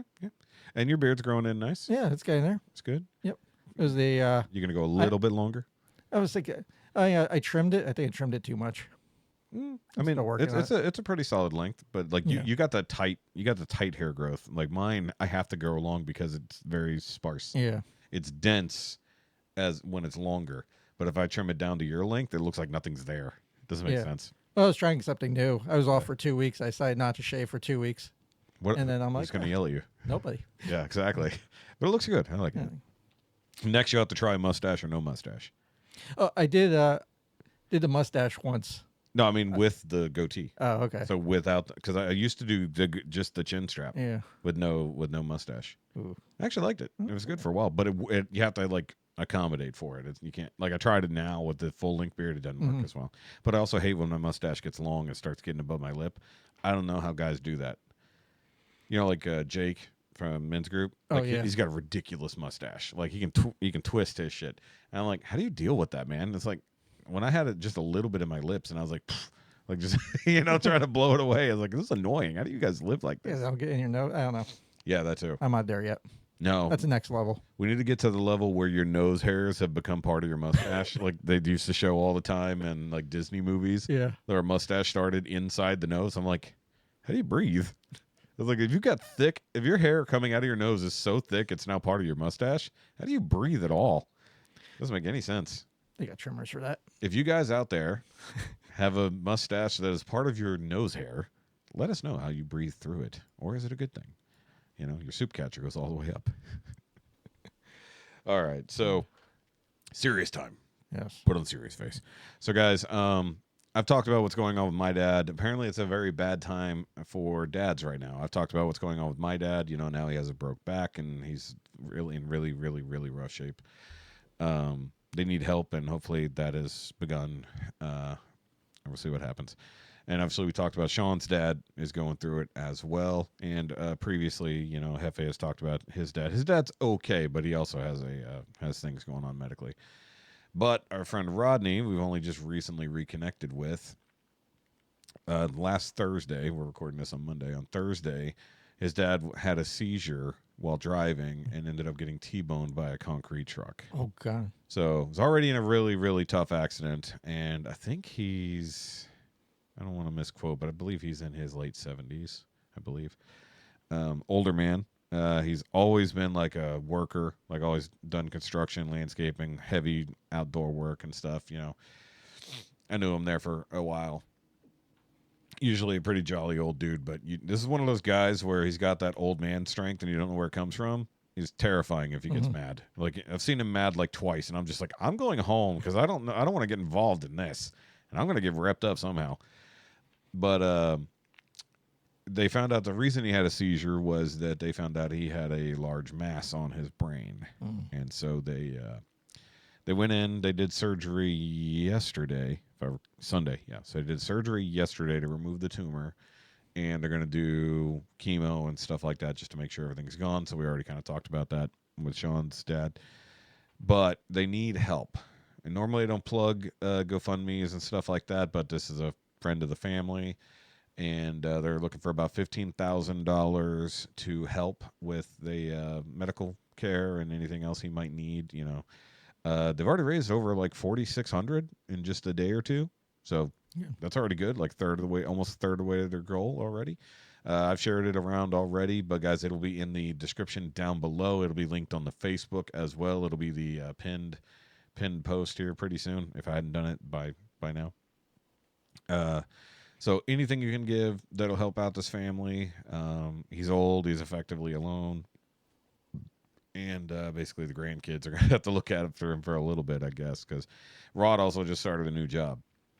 So even though next week, when I post this, we're actually going to be out at Frankenbolt. Rodney was supposed to join us for that rank 6. Now I don't want to push him just in case he's got stuff going on with his dad. So I'm going to have to talk to James, see if James wants to come out and join us again. Because that'd be cool. Get the same crew back together, go to Frankenbolt again. And yeah, so guys, anything you can give, I know as I ask to help support this channel, but in this case, this is a bit more important. This is a family in need. So anything you can give, whatever it might be, go check out the GoFundMe link. I know GoFundMe is about it. I didn't set it up. They did. Actually, yeah, it is GoFundMe. It's not Give, Send, Go. But either way, it's for a good cause. Just go help out this family, please. Thank you. Yeah. Either way. So, what else did I have to talk about? I had notes. For once, I took notes. I forgot what the other thing was. Nope, that's that. Oh, yes. Sorry. We're talking about removing cancer. Yeah. Kathleen Kennedy is gone from Lucasfilm. So we were talking about destroying Star Wars earlier, and Kathleen Kennedy is now gone finally from Lucasfilm. I think it was announced not that long ago, and I guess now she's officially gone. For real. For real. Maybe. No, definitely. At least from Lucasfilm. Doesn't mean she's out of the industry. Doesn't mean she's away from Disney. It just means she's out from the Star Wars end of everything. Now, I'm going to be on the Kathleen didn't really do anything wrong camp. I will say she has probably greenlit too many things that went sideways and shitty and allowed it. All the woke nonsense, all the bullshit, the acolyte. That has all been under her purview for the most part at Lucasfilm. But the other thing is, she is in some way, shape, or form responsible for some of the greatest movies of all time, especially of our generation. Like, if you go back to her connection to Lucasfilm, her connection through Disney, and just look at the laundry list of amazing movies that she's attached to, it's only been in the last 10, 12 years, give or take, where people are just hating on her and blaming her specifically for everything that's going wrong. Like I said, is it just her making all the calls, or does she have shitty directors under her as executive producer that she usually is on top of things? Or so she's out from Lucasfilm. Will that mean anything if you still have shitty directors who want to just take the Star Wars IP and make whatever femme drama they want? I don't know. Doesn't mean they get somebody in there later to do something. I'm not entirely certain. But that was a big news this weekend, and I know that all the internet nerds, as they were definitely losing their mind over it, but in the positive manner. They're like, yay, the ding dong, the witch is dead. So let me just read off a list of some of the things she's been involved with. Some are new, some are not. So in Star Wars era, obviously we got Rogue One. Good. Fantastic movie. The upcoming Mandalorian and Grogu. Stupid name, but, we'll see what happens with that. Force Awakens. I still argue Force Awakens is a perfectly fine Star Wars movie. Yeah, I disagree. The Force Awakens wasn't bad. That was the first one? That was the first one. That was episode 7. That one was still hopeful. Yeah. Yeah. Okay, so I will say, we're already on there, but it was her attachment to it. Indiana Jones, Dial of Destiny, pile of garbage, fine. Star Wars Starfighter. That's something that's coming. Never heard of that's coming up. So I don't know why they're giving credit for that. Rise of Skywalker, obviously crap, but that wasn't on her. That was on other people. Last Jedi. I'm on the side that The Last Jedi was actually good. Not the entire movie, but the story was good. It could have been. Yeah. A lot better. Well, lots of things can be a lot better. She was a part of Solo, the Solo movie. Yeah. I like that movie. Yeah. I just Not that great. I mean, the problem with that is that they shot the movie twice. E.T.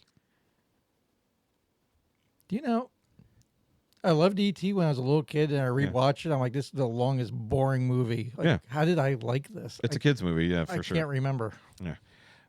This is a small passion project I'm sure nobody's heard of. Jurassic Park. First one was good. Yeah. Well, most of them have been good. The majority of Jurassic Park movies have been good. Just when they're bad, they're bad. Even when they're bad, they're not that bad. I mean, Fallen Kingdom was Dominion was pretty bad. Fallen Kingdom was okay. I didn't see the last one. Rebirth? Yeah. Rebirth was only good because of our review of it. Okay. You got to see. I'll just watch your review. Yeah, watch our review of it. Actually, it's entertaining. Which we get no money from. Thanks, Universal. Going all the way. Okay, Kingdom of the Crystal Skull, obviously crap. Lincoln, Lincoln was a pretty big Oscar-nominated movie. I didn't watch it, but I heard it was really good. Color Purple, Okay. major cultural Yeah, it was good. iconic movie. Hook, if you saw it. Tintin. The Goonies, Mhm. another major kid thing from the 80s. Munich, I heard Munich was another Yeah, it was a good one. Oscar-winning movie. Obviously, pretty much all the Jurassic Park movies. We'll just say that now. Empire of the Sun, also a fantastic movie from '87. War of the Worlds, the Tom Cruise one, pretty good. Could have been better. I didn't mind that one. I know a lot of people hated that one, but It's okay. It's way better than the Ice Cube version. Mhm. Anything's better than the Ice Cube version. All right, Arachnophobia. Oh, I know she did that one. Yeah, all Lucasfilm. Gremlins. Good Christmas movie. Another Underrated. another small movie that nobody's heard of. It had a really weak plot. Schindler's List. Yeah, it was a funny one. Oh, wait. This is a funny one. The best part was when the Jews got on the train. Sorry. Batteries Not Included. Another I like that fantastic one. 80s That- movie. that was great. Yeah, also nobody knows that movie nowadays. And it needs to be in the lineup. Like, if you got little kids and you're exposing them to 80s movies, like we're already listing off, you've got to get Batteries Not Included in there. I still have it on VHS, I think, somewhere. No, that was one of my favorites when I was a kid. Yeah. Both American Tail movies. Oh, Yeah, so involved with Don Bluth as well. okay. So also fantastic. Even though it wasn't great, but it was a lot of fun. Congo from the 90s. Oh, Congo was good. Yeah, it was not the best Michael Crichton adaptation, but it was fun. No, The lasers slicing the white monkeys in half was pretty yeah, freaking that was cool. Sean Connery, right? Is that? No, that wasn't. Oh, that was the other one. There's like two that were similar. Yeah. They came out at a very similar time. That was Medicine Man. Yeah, okay. Yeah, Medicine Man trailer looks very similar to Congo trailer. That's actually funny. Curious Case of Benjamin Button. Yeah, good one. Great movie. Mhm. Sad movie.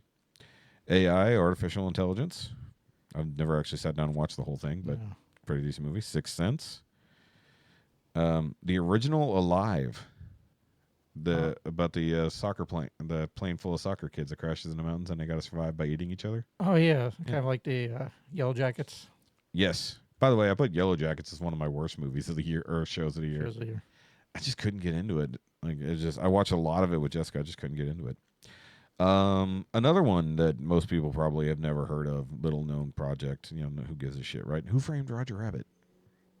Yeah. So they sit here and they talk about. I mean, like if you just Well, that was scroll- revolutionary. Was that the first that had first time they cartoons ever. and- Well, no, not the first one. That would be Mary Poppins. Okay. Everybody forgets that Mary Poppins had Right. literally dancing with cartoons for Sure. a whole sequence. Back to the Future 1, 2, and I believe 3. Of course, All good. All well, yeah. Okay, so just on that part, what is out of the back two movies, which is the best one? 2 or 3? I like two. I like 2 better. It's a little darker. It is a bit darker, actually. Yeah, 2's more fun. 3 is just all a cowboy movie. Yeah. It's good. Don't get me wrong, but we don't have flying DeLoreans in No. 3. Well, we do for like 2 seconds, but you know, that's before it goes back in time. Also, I love going through the plot holes and temporal nonsense of the Back to the Future series because it's like, wait a minute, when they were in 1885, they could have just harvested parts from the DeLorean that was in the cave. The Doc had already buried and just got out of there. The hard part was gasoline, but they could have figured that part out. You know, it probably could have siphoned the gas from it if it had any in it, you know? Don't think too hard. No. It's like as long as you never think about the fact that at one point there were 3 DeLoreans in the same time period. There would have been a point in Back to the Future, I think at the beginning of Back to the Future 3, if you time it right, I think there are technically 3 DeLoreans in the same year. Mm-hmm. And one is going. So one is sitting being worked on, one is in a cave, and one did the other event. But also the fact that like they lean on the idea that temporal changes take time to happen. So like when Biff changes the past from the 50s, it takes a really long time to affect 2015. Mm-hmm. I thought that was interesting. Yeah. It's like made no sense, but it was interesting. Also seems more realistic. It won't be a drastic change. I mean, maybe. But I mean, like Marty disappearing a little bit at a time when he technically shouldn't exist at all. Yeah, that's But they For went the by scene. his oldest brother, then his older sister disappeared first. So it's like, wait, that's yeah. they're like temporarily they're shifting out of phase. It didn't make any sense. If they're creating new timelines, at no point should they be erased from the timeline. Because the DeLorean never erased itself from the timeline, which it probably could have. Don't you wish studios just call us up and be like, before we release this, can you watch it and give your opinion? No, I wouldn't want to do that and ruin a masterpiece. The first movie is almost perfect. If there's something that's close to a perfect movie, it's like that and like the original Jurassic Park, actually. Yeah, Except for the kids screaming. that's fine. If they got eaten, I'll be so happy. That's pretty funny. Either way, guys, so the point was Kathleen Kennedy gets blamed a lot for the current mess of especially anything that Lucasfilm is involved in. But I think it's unfair because like she can take all the wins for all the dozens of movies that are masterpieces, but then we come to modern day and all of a sudden she has no sense of what makes a good movie. I don't think that's fair. It just depends on what her role was or who was working around her. Especially if she's an executive or some type of producer role for the most part in all of it, not like the director. Like you can blame, like I said earlier, you can blame a director specifically. Like we're talking about Phoebe Waller-Bridge. We're hoping that she'll be okay as a director. We'll see what happens. But also TV show versus movie, different thing. I think some of the problem was she came in during the big, at the peak of the woke. And I think it was the combination. Because The Mandalorian was really good. Yeah. I assume she was. She was there. She was already She there. was there, yeah. She's So- been at Lucasfilm forever. She didn't just come in with the Disney buy. And then J.J. Abrams goofed everything up. Well, if you want to blame JJ, I don't blame JJ for that. Well, I blame him coming back for ruining everything. But realistically, if you want to say that she's more at fault because she was executive producer on the modern trilogy, but the fact that nobody came out with a story that was supposed to cover all three movies, like they didn't have a plot from start to finish. Each movie picked up where the other one left off and said, okay, I'll do what I can. So at least 8 tried to move forward. You can agree with it or disagree with it. They tried to move forward. They tried to make the best of it. It's like, well, shit, we already killed Han. Might as well lose Luke. And they didn't know they were going to lose Leia, but they did, right? But the point was, at least they didn't. 8 wasn't making up for what 7 lacked. 9 was purely Twitter outrage, the movie. That was a movie by Twitter mob. And I don't want to blame her for that, specifically. Because there's a whole lot of people making that movie happen before she ever has anything to do with the producer credits. You know what I mean? There was just some big holes. Like Ray had really no character development. She was awesome in the beginning and awesome at the end. Like she was a pure Mary Sue because the other thing was they went against anybody. Anybody could be a Jedi to no, you have to be from one of the families. Yeah. But that's where it came back from. That's one thing that the Last Jedi did do was tried to establish that the Force, now that it is awake, it's making sure that anybody can be a Jedi still, one way or the other. That's what the little kid with the broom, that was the whole point. And then we completely abandoned that to where Rey was a nobody. Nope, she's 100% descended from an incredibly powerful person. It's like, so they went against their own storyline, and that's why it sucked. Yeah. But then, that is in the height of the identity politics, like skyrocket. So you can't just be nobody and find your way to awesomeness.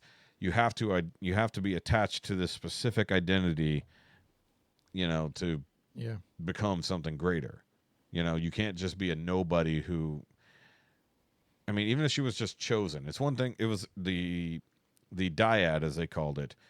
So you had a force dyad, you had a dark side and a light side user, both basically a focal point of energies to trying to balance itself again, because that's what the force is always attempting to do, so to speak. And then but nobody realized Palpatine's in the background growing the dark side the whole time again. That's the whole point. It's like basically the second trilogy copied from the prequel trilogy of there's Palpatine in the background trying to kill off the Jedi and bring back ultimate dark side power and take over 100%. Nobody, but they retconned that in after Episode 8. Mm-hmm. And do you remember how they announced that Palpatine was alive again? That was the last scene, right? When he went into the what was it? Yeah, chamber. So I forgot how they actually announced that's what. No, it's too long ago. It was in Fortnite. Really? Yeah, I think it was Fortnite. Oh, So it was when they were doing a Star Wars like Battlefront crossover with Fortnite, and then literally like they broke the news that basically everything was being orchestrated and Palpatine was coming back in a freaking online video game that not everybody's playing. And then when the opening credits start rolling, Palpatine returns or whatever it says at the top, and everybody's like, "What the fuck? Like we weren't even going this way before. How? How did we get to here?" yeah. That's why so many people were lost. And then they spend 2 seasons of The Mandalorian and Boba Fett building out the concept of the cloning system, stealing Grogu's midichlorians and then they're using 3 or 4 other series to try to explain how the hell we got to Palpatine returns. The somehow Palpatine returned. That we had to have, and now even in the Mandalorian movie coming up, I'm sure that'll have something to do with it too, because that's still pre-episode 7. Right. So, once again, I'm not personally blaming Kathleen Kennedy for all that. Now, if she goes somewhere else and all that shit continues, fine. You know, has she just had a very long career and decided to finally retire and just go live off of God knows how much money she's made off off all these movies and TV shows? Who knows? Oh, well, we'll see you later, Kathleen. Yep. Have a good run elsewhere. Well, I guess now we'll see, because all of a sudden Star Wars gets, more coherent and, I think maybe I misheard this, but I think they said that they were giving the reins of the rest of Star Wars so far to Filoni and Favreau. I could be wrong. I think I heard that. I think they are. And because they're the only ones who kind of give a shit about canon, even though they're working on their universe, I'd be like, cool, can we get Gina Carano back, please? It's like, now that all that nonsense is over and she won her lawsuit against Disney, can we just go ahead and get her series back with Rangers of the Republic? Which would be awesome. That's everybody. I guess that was the thing. The fans wanted something, and either as Catherine or her writers were giving the opposite. Well, it just depends. So, I mean, like I said, she's not writing, she's not directing, she's just producing. So. yeah. So who's ever? But if she greenlights these things, fine. No. If you don't have the balls as a producer to go, hey, this fucking sucks, or maybe she did. We don't know. We're gonna find out. She took all the blame for everything. I mean, the problem is like, if the woke stuff happens, do we say sorry, Kathleen? Or if she goes over there and woke shit happens and woke shit still keeps happening here, then who do you blame? Hollywood, obviously. You just go for Hollywood entirely, right? Oh, well, I'm just waiting for the next season of something that will cover the Trump immigration riots. There you go. As the next thing, because what the fuck? Okay, so where did you say you lived at when you were in the Midwest? Outside Minneapolis. So you're outside of... Okay, so you were pretty much where all this shit is going down right now. Yeah. Effectively. Dude, I thought last week was already enough chaos. Over the weekend, even more shit has happened. More people have gotten shot either by ICE agents, or you had federal agents' cars got raided by a group of people. So they stole guns, doxed a whole bunch of the federal workers on the internet. They live streamed all these crimes. I love that. They have already arrested a lot of people who were easily identifiable. It has been insane what's been going on. And then I see the day, I'm just like, okay, let's go check in with how on fire Minnesota is. I mean, that wasn't literally what I was doing, but it's all that was on the TV when I turned it on. And this whole thing with Don Lemon and a church service getting interrupted by a bunch of rioters. And I was like, what? It's like, what are you talking? What's going on? And so I looked into it more. I'm like, basically, like, this group of people were going around and they're rioting or whatever. And then somebody said, hey, this is a whatever type of church it is. Clearly, they're going to be MAGA. So let's go in and interrupt and harass them in their church. And Don Lemon, somehow knowing all of this, he admits to being in contact with the people in charge of this, went along to document this. Wow. I was like, so now he's being charged with in the case too, because one, there's several different acts. I think they called it. I think it's called the Face Act or something like that. And then they're also bringing in the Klan Act, which apparently happened. I forget when they said it was. I think it was like maybe the 1880s, something like that. It was something, or I might have my years wrong, but probably do because I only just heard about it before you got here. Basically, and it was used before even under Biden because part of it is you can't interrupt or you cannot basically terrorize religious institutions. And so, and combined with the Face Act, which is kind of there, but not necessarily religious. But like one of them's about more like racism, and one of them's a bit more about religion to a degree, depending on how you're applying your terrorism, or your rioting, or your whatever. And because they were using it against those grandmas who were praying outside of abortion centers. Right. The Biden, remember the Biden admin arrested those ladies? Right. 80-year-old lady. Yeah, 80-year-old lady who's literally just praying. She's a threat. Yeah, she's a threat. So she got arrested under I think under the Face Act. Could be wrong. But basically, they said that the way that they targeted a church to specifically interrupt it, for these political reasons, they couldn't do that. So basically, they're going to arrest anybody they can over that. It's just fucking chaos, man. Mm-hmm. You've lived all over. Like, you've seen a lot more of the country than I have, especially like the Northeast and even the Northwest. Well, we knew there was a problem, with the Somalis because there was a charity organization bringing them in, and the problem at the time, this was many years ago, so it was kind of just starting, is they weren't assimilating. So, like, no one taught them how to live in a modern house. Or use bathrooms. So they were like cooking food in their living room with a campfire. Yeah, because that's what the stove is. Because that's what they did. Yeah. So, I mean, that was kind of the issue back then. Is there's no assimilation, and now we're finding out that obviously they found a good loophole for fraud for daycares and medical transport facilities, all kinds of things. Yeah, the fraud narrative, and the fact they're uncovering it in other states now is not a surprise. What was it? Ohio, Oregon, California, New York. They're like everywhere. They're like, wait a minute, hold on. Let's track these same people and organizations, and we'll see if it pops up anywhere else. Beep, beep, beep, beep, the map starts turning red. Yeah. Huh. Let's go look. And so now they're looking everywhere.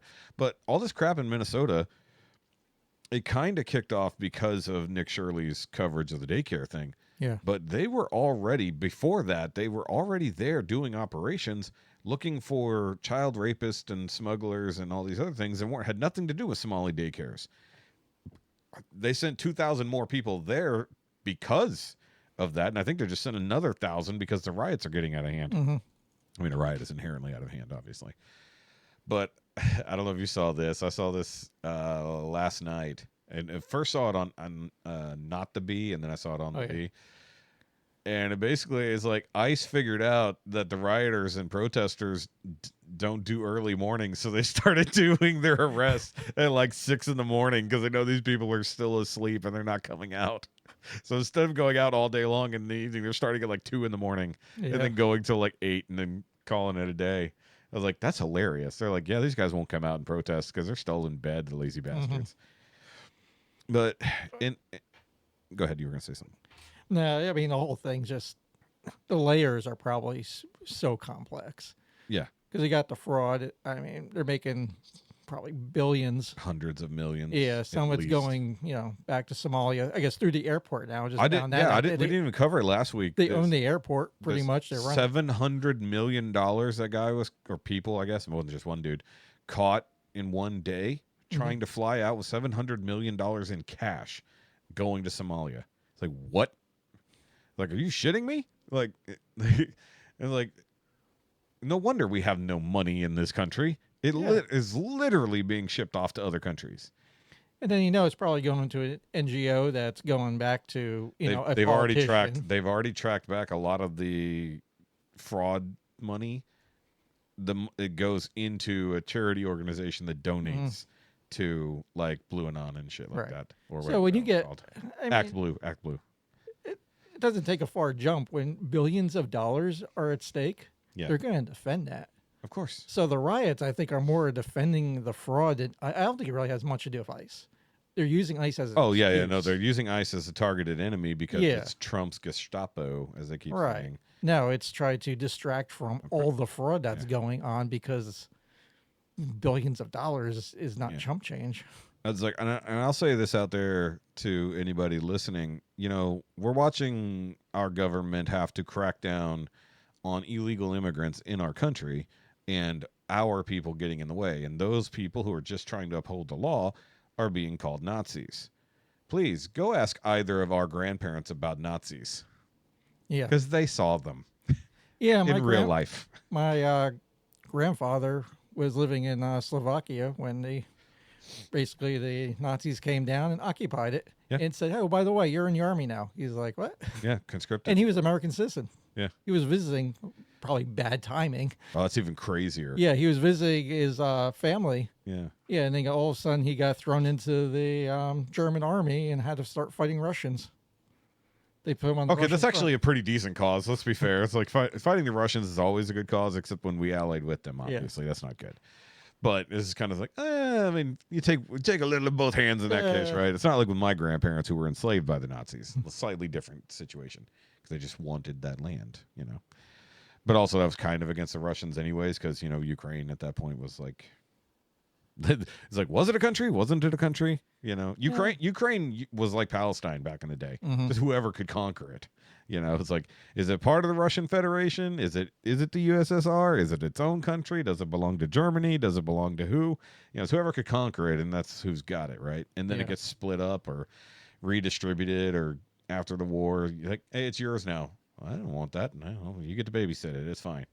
Well, what if they take it back? Not my problem. I'm going home. It's really the story of Ukraine. Yeah. And then corruption. Either way.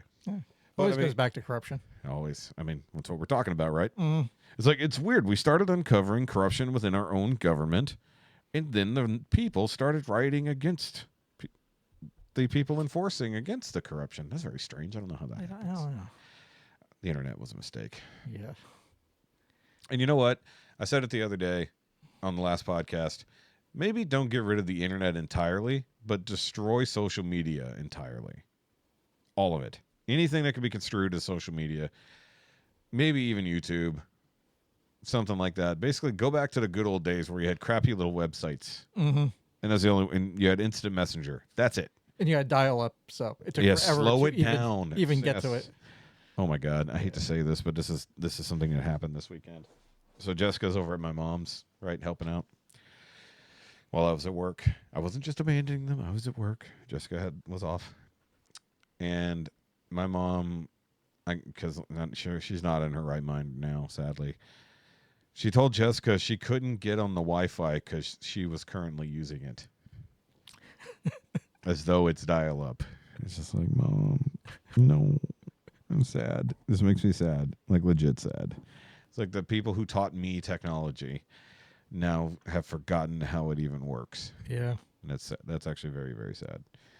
But that reminded me of that, going back to dial-up days. That's just dial-up. It's fine. You can't use a phone while the computer's running. Nope. That's why I would do any downloads in the middle of the night when nobody was ever going to be using the phone. Yeah, I remember my wife's brother was staying at our place back in those times, and that was I was trying to get on the computer to do work or something, and he was on there, and I was like, man, get off. Yeah. My mom used to try to call my aunt down the road or something and scream because I was on the internet doing something. Probably talking to one of my girlfriends. Yeah. Because I had my first girlfriends on AOL back in the day. Hey, wow. Yep. You got mail. Yep. I always logged in and I was hoping. When AOL Instant Messenger came out, it was such a game changer. Mm-hmm. Like, I know there was ICQ and then another one that came out later. What was that other messenger that was big after that? I forgot what it was. But my mom would use ICQ for work. So she could start working from home and not have to commute all the way to fucking downtown Houston every day. So she would use ICQ for work every now and then, but I would have Instant Messenger up. But I had to remember to clear the phone lines and all that. And eventually we got to a point, I forgot how, I don't remember if we had two phone numbers. Something happened where we could finally use internet and phone at the same time. Briefly, anyways. But also had to remember that back in the day, you couldn't stay on the internet that long because you had limited hours. Remember having to buy hours? Yeah. You had to buy hours like a fucking cell phone, like a pay-by-minute phone. Holy crap. World was a better place. Yeah. When you had to go somewhere, buy a little piece of cardboard that had a code on it that told you that you could get on the internet for 2 more hours, or you could use your phone for 30 more minutes this week. Mm-hmm. Good Lord. The universe was better when it was slower. Yeah. Plus, that's the only way we're going to defeat the AI is if we destroy the internet now. We must. Yes. Must. We must. Then again, it could all just be the AI trying to wipe out humanity. Yeah, start Minnesota. Start with Minnesota. Can we start with Iran, actually? Are they still there? Surprisingly. Uh, By the way, we didn't talk about it much, but the Iran... Actually, we did talk about it a little bit. The Iranian leader killing protesters and everything else. I think we were sending some planes with bombs and stuff. Right. To help. I was like, are we going to bomb them all? Are we going to target them? How are we going to help with bombs? well, like Israel knows where they are exactly. Yeah, but I'm sure nobody wants to rely on Israel for anything right now. They're the enemy. I'm sure we know. Remember, they're the enemy. Oh, okay. I can't keep I track. do. You know what? I'm reminded there was a guy once who was constantly screaming about how evil the Jews were. What was his name? Oh. He was constantly trying to turn the entire world against the Jews. Hmm. He had a funny look about him. I forget what it was though. Something. Was it like Was it Albert? Was it the facial Something like hair? that? It might have been Albert. something? Something like that. Yeah. Oh, yeah. Didn't he have a funny beard? What was it? I Charlie forget. Chaplin? Or something. It was yeah, Charlie Chaplin kind of looking motherfucker. That's right. Speaking about that, I watched the Speaking about that. during like New Year's Eve. Yeah. Was it The Great Dictator or something? Charlie Chaplin movie where Oh, yeah. Way back when. yeah, it still holds up. It was good. Still That's holds funny. up. Like shit from the 1930s. Still holds Yeah, up. good stuff. It's true. That is true. But my point, of course, was that everybody nowadays screaming and pointing at Nazis that don't exist. Mhm. Meanwhile, saying that Jews are evil. It's weird. Yeah. It's like, I don't know how we got the people to start pointing at Nazis that don't exist to also scream about how the Jews are evil. It's really strange. Don't use logic. They just There is no logic They just throw anymore. words out and see what sticks. And as somebody who is thoroughly and deeply logical at all times, being a Kevin, Yes. I don't know how the hell the world got here. It doesn't make sense No. at all. No. We've talked about it before. We literally had an episode called "How Did We Get Here?" So, what? 6 months ago ish, Charlie Kirk gets killed. Horrible, brutal murder in public. People on what we would consider our side, meaning from the moderates to the right, did not riot. We didn't tear down cities. We didn't go and hunt down everybody who looked like Tyler. We just said, hey, we need to find the people who did this and we need to stop them and take them to court and everything else. A not so young lady gets in the way of a federal investigation on purpose, makes a bad call, and ends up getting shot and killed. Riots upon riots upon riots in multiple cities across the country. It doesn't make any sense. They're turning her into George Floyd 2.0. Yeah, I mean, I just can't wait for the Renee Good statue on the bench. oh God. I mean, I feel bad for the situation, but Yeah. she should never have been there in the first place. She has a kid. She should have been. She has 3 kids. Yeah, she should have been home with her kids, not Yeah. in the middle of a riot. And by the way, nobody's ever talked about what happened to the dog. Or the police officer. I mean, he had internal bleeding in the. To be fair, it was probably very minor, Yeah. but they didn't catch it on the initial exam. But he did, and they're like, no, he's going it's going too slow. Wouldn't have hurt him that bad. It's like, you ever been hit by a 4,000-pound thing? Because I bet you haven't. It doesn't take a lot of force. It's like when you have a whole lot of weight and some inertia, it doesn't take a whole lot to do some damage. And they're like, well, he's wearing body armor. Body armor doesn't stop cars. It's weird. It's meant to stop occasionally knives, but mostly bullets. But either way, the point is like you're right. That it should have never come to that. No. But when you have people screaming constantly that you have literally the Fourth Reich out here hunting down innocent people who just happen to be rapists and murderers and drug dealers and gang members from other countries, but you're told they're there to take away people like you, like just some woman. Like, they have no idea, from what I can tell, who ICE is actually going out there against. They think that they're just taking away Consuela down the street. It's like, they might check on Consuela and be like, hey, do you have an ID to be here? Do you have a green card? Cool. Yay. Go about your day. Who gives a shit? No, they were there. They had a list of people who they were after. By the time Renee Good got shot, they had already arrested like 26 of the worst criminals that they had records on. Just in Minneapolis. In 2 weeks, they arrested that many people. There were extremely terrible, horrible people who were living in our country, likely on our dime, but definitely victimizing American people. Or even, not just Americans, they might be victimizing other illegals. You know? They're not good people. Look at the pot farms in California that got raided, and they had like hundreds of child slaves. You heard about that earlier in the year? Like I think around July or August that happened. It's like, that's the kind of shit ICE is worried about. If you have questionable papers, but you're working on your citizenship, or maybe you should have just got it taken care of a long time ago, but you're lazy because the system wasn't holding you accountable, cool. Be held accountable finally. Go do what you got to do. Tell them, hey, I've already started my process. Here's all my papers. Comply with what they're doing. Odds are they're not even after you or even considering you. Like Chewy, Chad's employee, he's working on his citizenship. But technically speaking, he's here illegally, in a way, him and his family. But they have been working on the process for, like, years. It just takes too fucking long for normal people to get that. If you want to have a system reform and actually make a change, make it not easier, but more expedient. Like, get more people on the process. More people who are actually validating these people. More judges to adjudicate these things on the thing. And something I found out during a debate that I was watching, I did not know this. All of the immigration courts are not in the judicial system. They're part of the executive branch. So while they're called judges, it's basically, they are judging, but they're basically like, here's the law based on this. This is the crime that you committed in this country illegally. Cool. You can...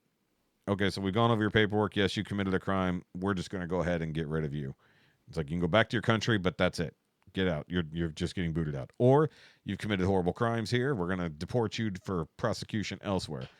Or, whatever. It's like, but they're not judges in the other thing. They're part of the executive branch. I didn't know that. I didn't know that was a thing. I just don't understand how the Democratic Party is like tripling down on keeping murderers and Orange man bad. I Brown murderer good. I guess it just Brown murderer good. Orange man bad. And you answered a question earlier. Already the corruption part. The corruption part is, and they probably brought in all the illegals to fill the blue cities because everyone's leaving the blue cities. They're going to lose representatives if they don't have the 100%. population. They need their slave workforce. Yeah, so it's probably so multi-layered. And I posted it the other day. Oh, looky here. The Democrats are getting pissed off that we're taking away their slaves again. Yeah. It's like, this sounds very 1863 of you. It's like, hey, we fought a civil war over the Democrats loving their slaves. Isn't that weird? Fuck. It's so dumb. We've talked about it before. How people in the South now lean more Republican, quote unquote. So they just think that everyone in the South currently were descendants of slave owners. It's like, but nobody seems to realize the slave owners were Democrats. The They were KKK Southern was started Democrats. by the Democrats. Yeah, started by the Democrats. The KK was Antifa back then. Yeah, there was a different form of Antifa, Yeah. effectively. Except they weren't really anti-fascist. They're kind of fascist in their own right. Right. To be fair here.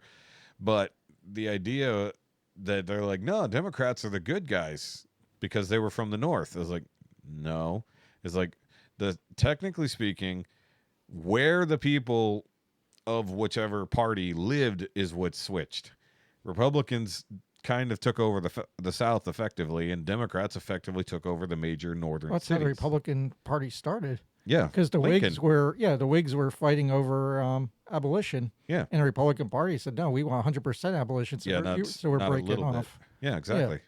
And the whole idea that, I mean, we could have actually abolished slavery with the original Declaration of Independence and original Constitution, but there were three different of the colonies, or like, no, we really want to keep our slaves, so if you want us to side with you, we have to keep slavery. Yeah. Because slavery was originally part of it. Right. Yeah, so Jefferson hated it. He wanted it gone. But no, Thomas Jefferson loved slaves. You know, he had one as a mistress. Yes, he literally loved slaves. Yeah. Thoroughly. Hopefully for a long time. I mean, like, there's a reason why so many black people have the last name Jefferson. That's a bad joke, but it's true. But anyway, yeah, no, it's just the whole point was Republicans didn't exist then. They had different parties, but there was no Republican Party back in the Revolutionary days. No. And they really only got established during the Civil War and then became an actual party thereafter. But then it became clear Republicans don't want slaves. And then now Republicans clearly love slavery. The fuck are you talking about? Well, you're all from the South. Yes, except we're the ones who want people to become legal citizens the right way, pay taxes and all these other things. And you guys want them to stay here so that you can pay them less off the books, but still use them to also gain more power and more congressional seats by counting them as bodies but not citizens. Huh. Weird. Some people believe in the rule of law. Some people believe in the only thing that gives power, power in and of its own self is the law. So, Republicans don't really want power. They just want things to stay chill and leave me the fuck That's alone. why we don't riot, because we have other things to do. We're at work. Yes, we have to work. it's like I gotta go to work. Can we not do this shit right now? George Soros isn't paying us millions of dollars to protest. So. God, wouldn't that be nice? God. Instead, we got to rely on Israel to throw out $7,000 occasionally for a Twitter post. Yeah, we got. I would have absolutely been super pro-Israel if somebody offered me money. Yeah. Yeah, I would have. But I would also be truthful. Like, I totally got paid $7,000 for this post, but go Israel. Brought to you by my poor ass. Yeah. It's like, I'll be honest about it. It's like, I got paid money for it. They're like, no, I get nothing from the Jews. The Jews pay me nothing. I don't even know any Jews that I know of. Used to. Technically, Ricky's Jewish. One of the former co-hosts of the show. Yep. Yep. Half my high school was Jewish. So. From Jersey. Yep. That makes sense. Very familiar with the culture. Not that many Jews in Texas. No, there isn't. Not really. I mean, Not too many temples. Too hot. No, bar mitzvahs. It's too hot. Yeah. Yeah. Plenty of Muslims, though. Don't get me started. That's touchy subject. Well, the governor's trying. He's trying. Yeah, and one of the state senators or reps. I just saw that. Well, they're trying to ban Sharia law. Yeah, trying to ban Sharia law. And be like, you can't, it's a religious thing. It's like, no, man, it says law. You see how it says law right there? You can't have foreign laws on American soil. Yeah. Especially Texas soil. Mm-hmm. Fuck that. Well, he already stopped the progress on that city that was being built, the Muslim alcove, or whatever you want to call it. Enclave. Wrong word. An alcove is a little nook. It's a Muslim nook. Look at it. That's it. She's got the Quran up there. It's fine. Either way. So there's a difference between religious freedom, where you can have a mosque, you can worship, no one's stopping you. Yeah. There's a difference between taking over a city and making your own pretty much country. Literally, inside you're the country. establishing your own country with your own laws inside another country. We don't do that here. Sorry. No, that's any religion. We're like, no. Except for DC. Well, they're their own special problem. Well, the people in it. Nobody's ever supposed to live in DC. You're always supposed to it's just commute supposed to be there. a government. Supposed to be the hub of government and then seat of power, and that was it. Yeah.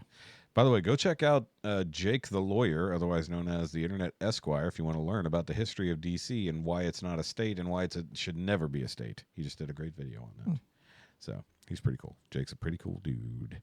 All right, guys, we're going to go ahead and wrap up there because we need to leave for men's group sometime soon, but I also need to put on pants because it's cold outside. I knew it. What? I knew you weren't wearing pants. Oh, I'm wearing shorts.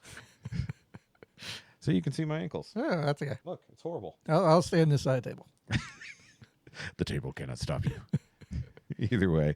So, of course, I want to thank my my temporary co-host of Other Kevin for coming in and hanging out when apparently everyone else couldn't manage. Yeah, today. we'll see how the ratings. If you never see me again, that means the ratings tanked, and I apologize for crashing his whole podcast. It won't be you. It's fine. If we get 3 Kevins on here, that'll be that'll be interesting. good. An all Kevin podcast. We just sit here and look at each other and go, That's it. We don't even need to have a conversation. We already know. We could solve all world's problems. Just let us. We need, yeah. I'm waiting for the phone call. No one's called me. Yeah, but you're going to need an odd number. So we'd have to have 3 or 5 to actually solve all the problems. Because if we have an even number, none of it's never going to sit right with any of us. We're Kevin Costner. I'll call him. If only. If only. Who's the other guy? Who always plays Jewish guys? He's on Marvelous Miss Maisel. Her dad. Yeah.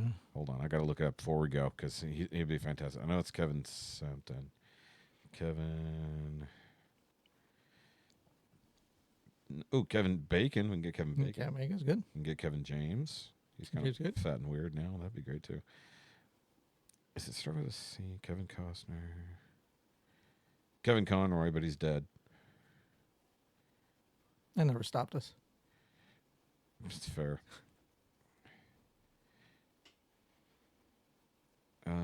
Kevin, no, not Kevin Spacey. No. No. Kevin Kline. That's Kevin Kline. That's the one I believe I'm thinking of. Kevin Kline. Let me double check one more time. Maybe not. No, he's cool, but he's not the one I'm thinking of. Either way, I'll figure it out later. It doesn't matter anymore. Very famous Kevins. Either way.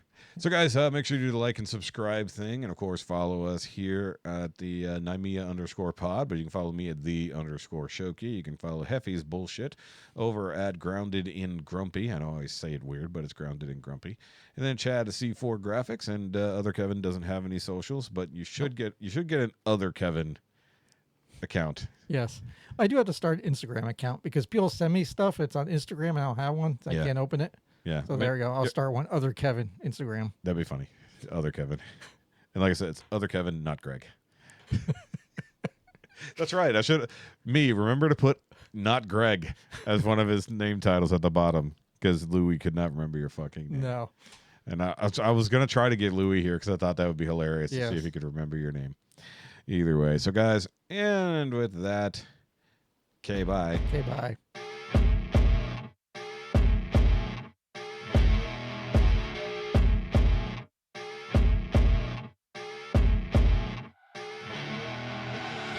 I see her rolling up, Uber black Cadillac, high heel boots and a sexy body full of tats. Baby's bad.